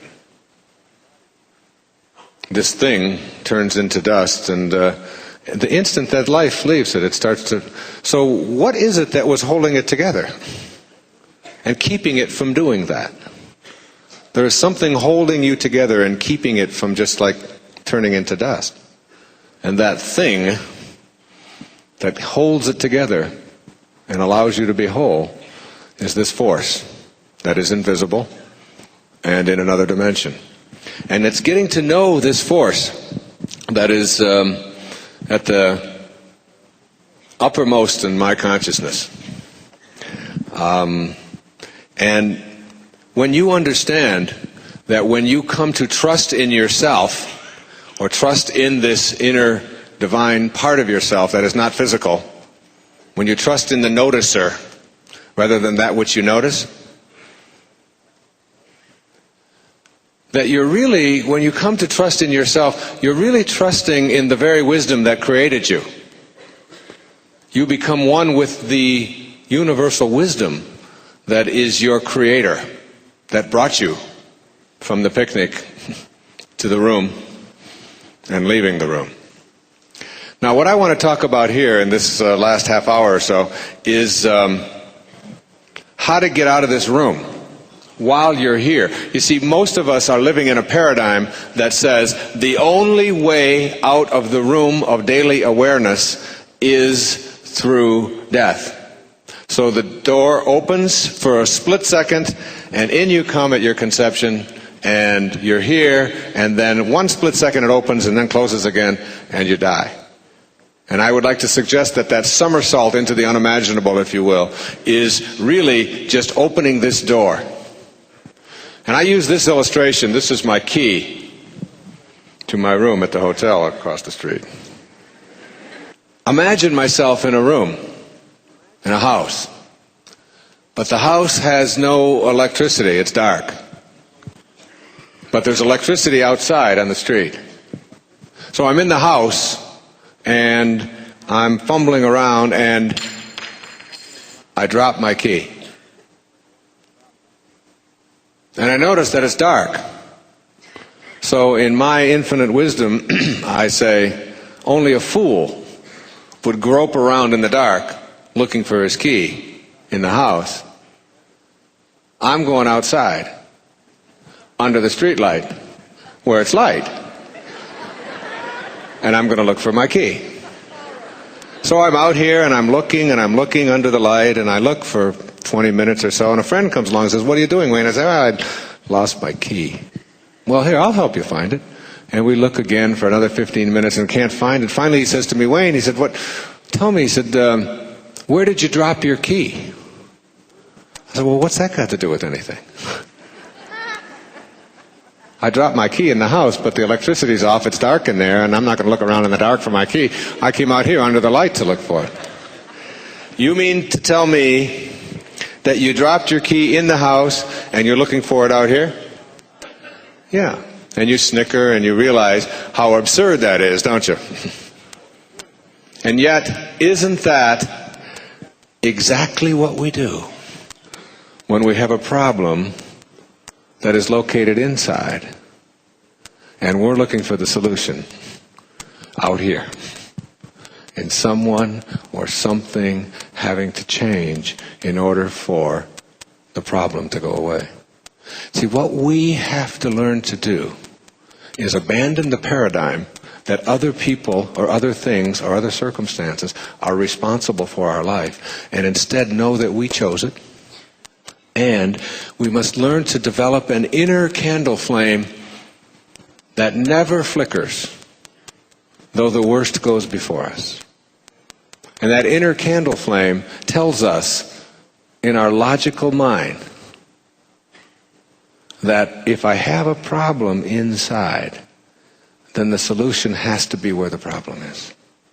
So I will stop looking out here for the solutions to anything that's going on in my life that isn't working, and begin to ask myself, how am I processing my world? And some of the things, when I was a younger father in my 20s and early 30s, my daughter Tracy, who was born in 1967, would be with me. And there was a series of albums that came out back in the 70s by a man whom I think is a great poet, a great musician. His name is Jackson Browne. And his early songs just touched me, seemed to just touch my soul. I used to play them over and over and over again with her in the car. And of course, she would always want to have something else playing. She used to say, get a life, I used to say back to her, get an afterlife,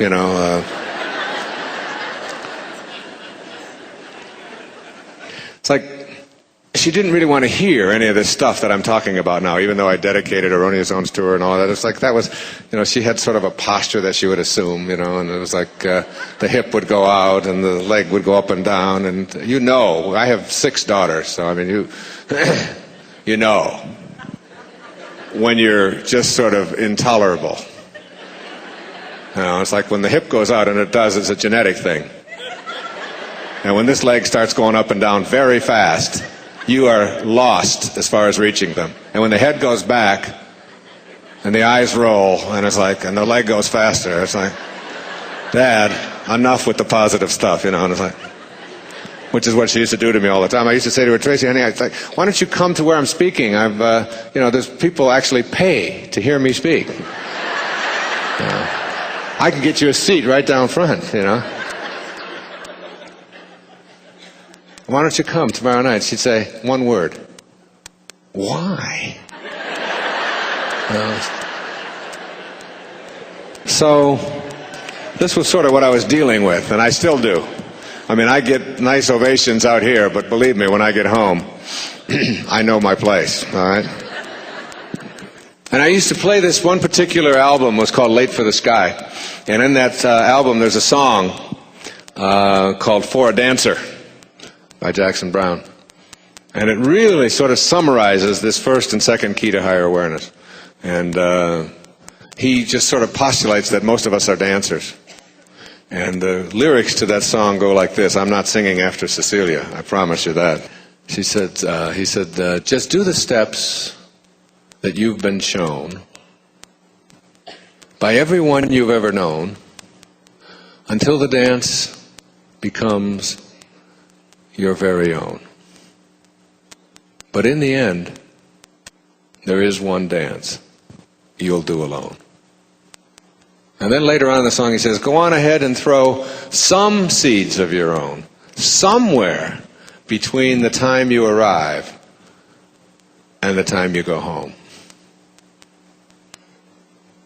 And those words really are very powerful for us, because most of us are just that. Even though we don't like to admit it, we are dancers. We're not choreographers, we're dancers. We're doing the steps that we've been shown by everyone we've ever known until the dance has become our very own. But the noticer knows that in the end, there is one dance will do alone. But most of us are terrified of that. And so rather than leave and stop being a dancer, we just continue doing those steps. And we just sort of follow what we have been handed. And some of the things that we've been handed are that other people are responsible for our lives, that your talent is handed to you and it's dispersed in certain amounts, and there's certain things that you can do and certain things that you cannot do. We've been taught that more is better and that we should chase after things while our higher self is always saying just be peaceful. We've been taught that the petty tyrants who show up in our lives are people that we should ignore and we should hate. I want to tell you something. The most influential person in my life was the most tyrannical. The man who abandoned me when I was just a few months old, who put my mother in a hospital on several occasions with his beatings, who spent 5 years in prison for stealing from the blind, selling their things and keeping the money, who walked away from a family of 3 boys during a depression, never paid a cent in child support and stole from everyone he came around, who required me to go into an orphanage for the first 10 years of my life and never showed up once to even say hello or I'm your father, who then visited that same abuse on 5 additional women and died in New Orleans in 1964 of cirrhosis of the liver as a pauper and had his body shipped to Biloxi, Mississippi, was my father. This petty tyrant who showed up in my life was someone that I had grown up and been taught to hate. But when I found myself at his grave in 1974, just a few months before I wrote Erroneous Zones, I had a transformational epiphany, a natohi, a great awakening, a great seeing, when I was able to forgive my father. And in the process of forgiving my father, I was introduced to enlightenment and was able to get my life on purpose once and for all. At the time, I was overweight, I was drinking, I was not doing the things I wanted to do, I was in a bad relationship, I had no sense of any sense of morality that I have today. For me, I thought that monogamy was just a hard wood.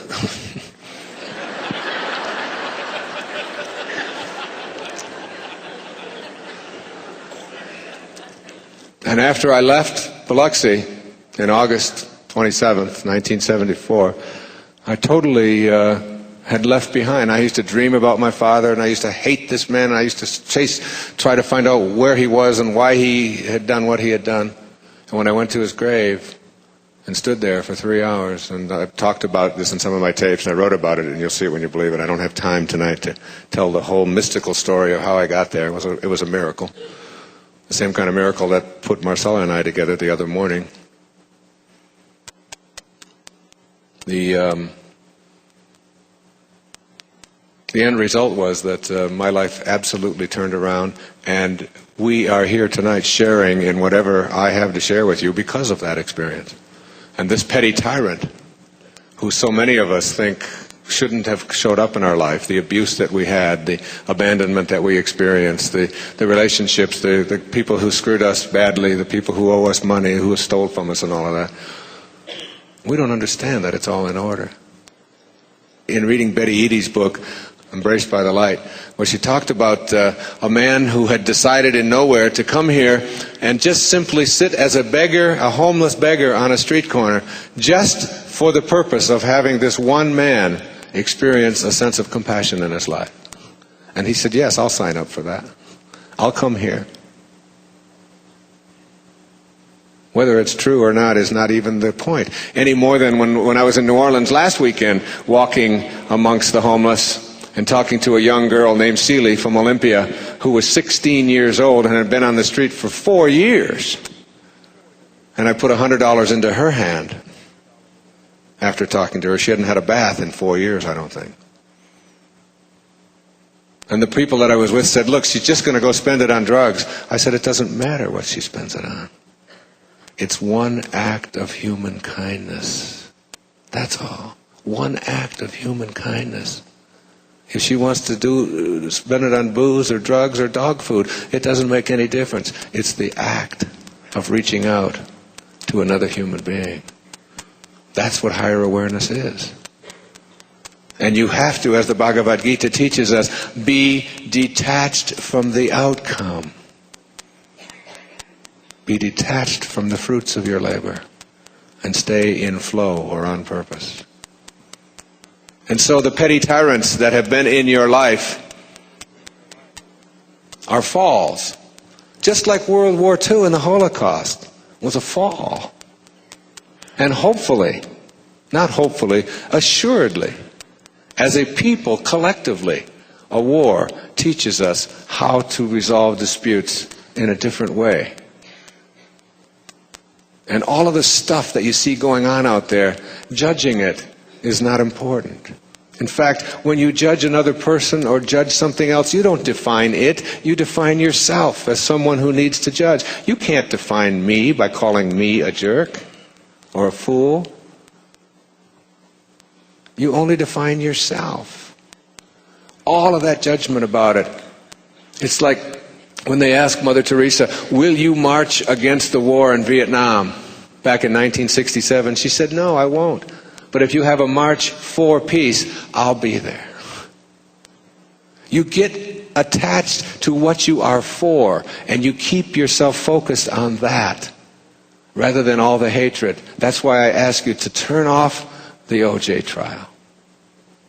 To turn your attention away from the stuff that sends out the kind of energy. You know, they say that when Christ would go into a village, just his presence in the village would raise the consciousness of those around him. Just his presence in the village. Just the presence of Mother Teresa in a room, this 4'10", wizened little old lady who ministers to the poor in Calcutta and describes it as doing the work of Jesus in all of his distressing disguises. Seeing Jesus in all of his distressing disguises is how she described it. That kind of consciousness permeates out. And we can have that when we shift our attention away from what is wrong and the hatred in the world. I mean, I get asked that question over and over again, yes, but what about this? And yes, but what about that? I say, I send out loving energy to every person I see on the street. I don't care what they look like. It doesn't make any difference whether they're clerks or whether they're waiters or whether they're people who walk by and smell bad or whatever. I look at them and I see the unfolding of God in every one of them. That is my challenge. To be able to do that and send it. And when you do, you impact not just that person and yourself, but the whole consciousness of the world. And quantum physics, which I don't have time to go into tonight, I talk about in a couple of my books. As a matter of fact, I do want to say that I've talked to Louise Hay and to Deepak and Marianne and others about some of these kinds of things. And we're going to put out a newsletter on these kinds of issues and how they can be changed and what you can and where talks like this are going to be attended. And if you'd like to be on that mailing list, which will cost you nothing, just leave your name and address up on this stage before you leave in some way. And I'll put them all in a basket and put it into their Hay House computer, and you'll be on their list sending you that information. If you don't want it, toss it. So, the things that we've been taught by everyone we've ever known, you must have goals, petty tyrants are bad, more is better, my circumstances created my life, all of these kinds of things are things that we have to transcend. and leave behind us. And as we do that, we get to the second key to higher awareness, which I call banishing the doubt. And when you banish the doubt, what you really are doing is nothing more than coming to a distinction between the things that you believe and the things that you know. Shakespeare said, "Our doubts are our traitors." Now, Deepak and I have talked at length about creating a movie in the future in which we raise a group of 100 children without any doubt. Without any doubt at all. That anything that they ask, can I do this, can I do this, the answer is, of course. Everything is possible. I, one time in Asia, down in Bali, met a tribesman who was what they call a cloud maker. And it was his job to make clouds in times of drought on Bali. And I thought, what a great idea, a cloud maker, cloud maker. So I went home and I talked to my kids about that, and I said, what we're going to do after dinner tonight, we're going to make clouds. What? Yeah, we're going to make clouds. We get some blankets and we lay them down on the grass, and we go out there and we lay down, and we say, now, this is my cloud over here, this one is yours, this one is yours. We're going to move them. I'm going to make a kangaroo out of mine. And weird Dyer kids out there thinking they're making clouds. My kids have learned a long time ago. They're all scurvy elephants. They're independent, as Maslow said, of the good opinion of other people, which is the highest place you can get to in self-actualization, to become independent of the good opinion of other people. And to be able, and to understand that the same intelligence that moves clouds moves you, and moves your thoughts, and is you. So why would you believe in your separateness from them? If the same intelligence is flowing through them that flows through you, why not just reconnect to it? It's just a new way of processing your world, without any doubt. William Blake, my favorite poet, as you probably know by now, said, if the sun and moon should ever doubt, they would immediately go out. And so, learning to abandon your doubt, to banish your doubt, is really, it really means putting the consciousness that you have, this mind, this noticer, on notice, that you will not ever, in a world that we live in, no one knows enough to be a pessimist. No one knows enough to be pessimistic about anything. The idea that there are things that we can't do or can't accomplish when this divine intelligence is limitless and without boundaries and is who we are is just one of those absurd notions that tells us that it is our lower identities that who we are, this body, rather than that which is noticing and watching it and living in it and is ageless and timeless and formless. So learning to distinguish between what you know and what you believe is nothing more than understanding that a belief is something that is handed to you by other people. It's one of the steps that you've been shown. All of these beliefs that you walked in here with tonight are things that other people have handed you. Now, when somebody else hands you something, it comes attached with doubt, like it or not, because it came from outside. Whereas a knowing comes from within and has no doubt attached to it. That which you know, you have no doubt about. And I'm suggesting to you that not only can you know how to ride a bicycle, even though you haven't done it for 20 years, and know how to ice skate, and know how to swim and dance and make love, and all of the things that you know how to do without any doubt, but you can also get to know God. Not believe in God, not know about God. You can come to know this higher part of yourself. Have in you, as St. Paul said in the Philippians, the same mind as Christ Jesus, who being in the form of God, did not consider it robbery to be equal with God. Do not be afraid to be God. Now that's a statement taken out of context, which a lot of people have a lot of difficulty with. But you must be willing to know God. And the only way you can know something is to have it come from within. And when it comes from within, there's never any doubt attached to it. And then the third key to higher awareness is what I call cultivating the witness. In the new book, by the way, in Your Sacred Self, there's a chapter on every one of these. with all kinds of suggestions about these, and some of the tapes have talked about these as well. Cultivating the witness really means identifying yourself as the noticer rather than that which you are noticing. You detach yourself from here, you leave it, and you become the watcher. My spiritual teacher is a man named Nisargadatta Maharaj, who wrote a powerful book, who had a book written about him called I Am That, which was a collection of his dialogues. He passed on in 1984. And he lived in Bombay. And Nisargadatta said that if you carry I Am That with you, the siddhis, the powers will be granted to you. And so I carry this with me, and I read from it, and it's 503 pages, and it's something that I read from almost every day. I've quoted it extensively in my new writing. And a woman came to Nisargadatta, who had given up all of his worldly possessions, who was a school teacher from England, who had cancer, and she was pleading with him to listen to her case. And she got very impatient with him and said to him, I have so many problems. And he said, you do not have any problems. And she said, how can you say that? He said, because your body has problems, but you don't have any problems. And she said, but I suffer. And as you heard me say earlier, he said, you do not suffer. Only the person you imagine yourself to be suffers. And then he gave what I consider the most powerful affirmation I've ever heard, which is I use every day. I have it written in my car and on the mirror where I shave in the morning. She said to him, you mean to tell me that you don't have any problems and you don't suffer?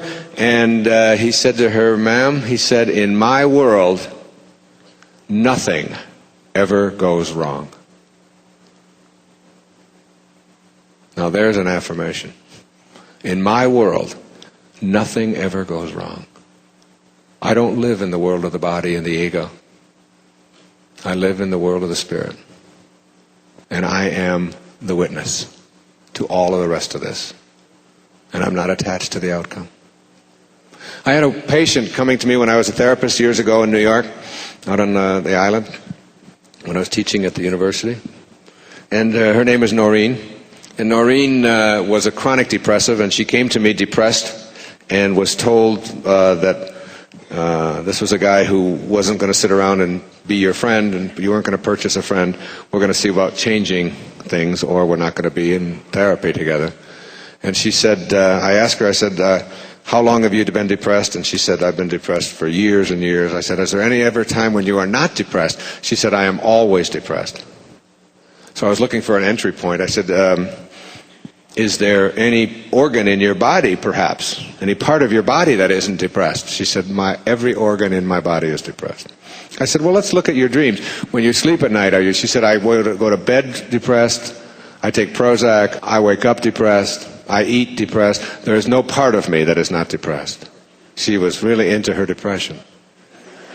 And she was. I mean, she looked it and acted it, and she wasn't kidding, and it was serious. I don't make light of it. And I said to her, Noreen, I asked her the key question. I said, tell me, I said, have you been noticing your depression more lately? And she said, yes, I have. That's why I've come to you, because the other therapy hasn't worked, and I really thought maybe you could offer me some hope. So I said, so you have been noticing it more lately? She said, yes. I said, well, then tell me, is the noticer depressed? And she was stumped. And that's where we began, with the noticer, who cannot be depressed. The noticer just is the compassionate witness. That's where you have to go in your life. You want to rid yourself of pain? You want to rid yourself of struggle, of suffering? You begin to observe it and not attach yourself to it. You watch your body do what it has to do. I'm doing it right. Rent a Wayne Dyer. I am watching it all. And you can see it As you become the compassionate witness and you understand quantum mechanics, you begin to see that where you place your attention, the observer, that which you observe, and keep on observing, that's what you begin to manifest. And the physical world becomes a reflection of how you witness. The observer himself or herself literally affects the outcome. And you can truly learn to manifest and control your coincidences, like us meeting, like my former department head showing up, like all of you who've had these kinds of things happen to you in your life.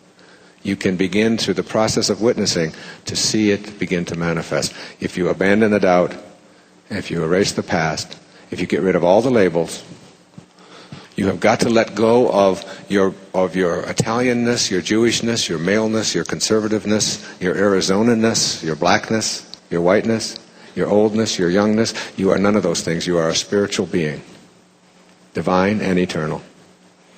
And all the emphasis that you place on this physical world and the physical things that divide us will keep you back in the ego. There are no white people, there are no black people, there are no women, there are no men. As Gandhi said, in heaven there is no religion. There's nothing to divide any of us. When you see yourself as the witness, you eliminate all of those things.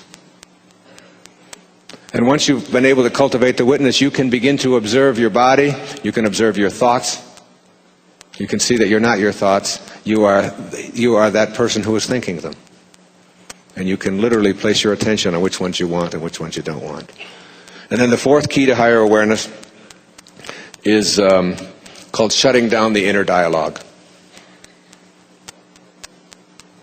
Blaise Pascal, the very famous French philosopher and scientist, 17th century. He said, all of man's troubles stem from his inability to sit quietly in a room alone.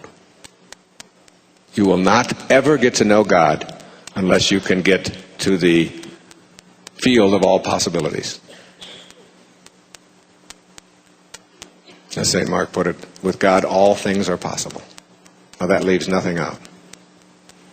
And the way that you do that is you go through the layers of your mind, from the surface, where the chatter is, to just below the surface, where the analyzing is, the intellectual violence, where you have to pick and tear everything apart, figure it all out. Lower to synthesis, where you see how all things are brought and held together. Lower to where you quiet the mind. And ultimately, coming to rest in the field of all possibilities. The limitless field. And here, in this place of rest, where you empty the mind of all thoughts, between your thoughts, through the process of meditation or getting quiet or chanting or prayer or whatever you want to call that activity of sitting quietly alone, twice a day at least, for 30 minutes, you will come to know God. You will find in that field of all possibilities that nothing at all is impossible. Nothing. This is the place where Jesus performed his miracles. This is the place where a Sai Baba can manifest the gift of fish and loaves. And once the people say to him, how can you do that? How can you just manifest? I don't know. He said, how can you not? He is just there. Just like looking at a pond and seeing that the essence of a pond is not the surface, where all the disturbances are, but below, where you get below the disturbances. In the mind, the surface is the chatter, the endless repetition of thoughts. And you know what that is? Just an endless repetition of the inventory of beliefs that have been handed to you by other people, and all of your opinions about them. When you get past those, you get to that peaceful place, that knowing. And after you get good at getting quiet and craving it, you will begin to see that not only is it meditation as a peaceful, beautiful, powerful experience, but what you bring back from the meditation is even more significant. And what you bring back is a solution of finding the key where you dropped it. What you bring back from that experience is a sense of peace and bliss and love and tolerance and kindness, all of the characteristics of your higher self, of your sacred self, instead of the characteristics of your ego. And that's the fifth and final key to higher awareness. I call it taming your ego. As you tame your ego, you no longer have the possibility of being offended.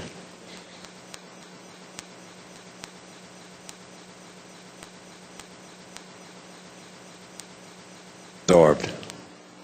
You have made the decision to be free.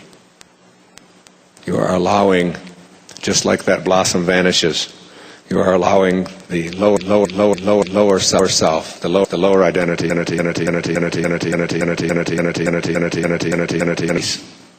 erasing the past, banishing the doubt, shutting down the inner dialogue, cultivating the witness, taming the ego.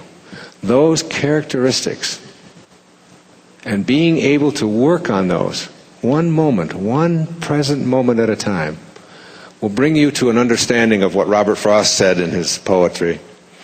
He said, we all sit around in a ring and suppose, while the secret sits in the center and knows.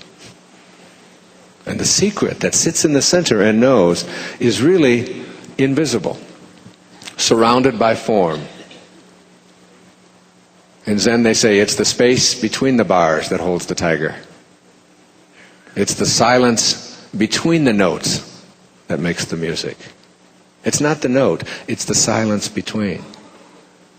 What allows a vase to be a vase is not the form, it's not the material, it's the space inside. If you hit and break it, the vase, all the material is still there, no vase. You have to have the space surrounded by form. That's who you are, space. Inner, divine, empty, quiet, formless, eternal space, surrounded by a garage where you park your soul. In Sailing to Byzantium, William Butler Yeats put it this way. He said, an aged man is but a paltry thing, a tattered coat upon a stick, unless soul clap its hands and sing, and louder sing, for every tatter in its mortal dress. Without that soul, without that divine, silent, empty, invisible, formless, eternal space within us, we're just tattered coats on a stick. Go within. Banish the doubt. Witness it. Get rid of all the labels. And know that you are here for one purpose and one purpose only. To find and serve God. And when you do, you will understand what the Quakers would say at every single Sunday morning service. They said, the service begins when the meeting is over. This meeting is over. Good night. God bless you.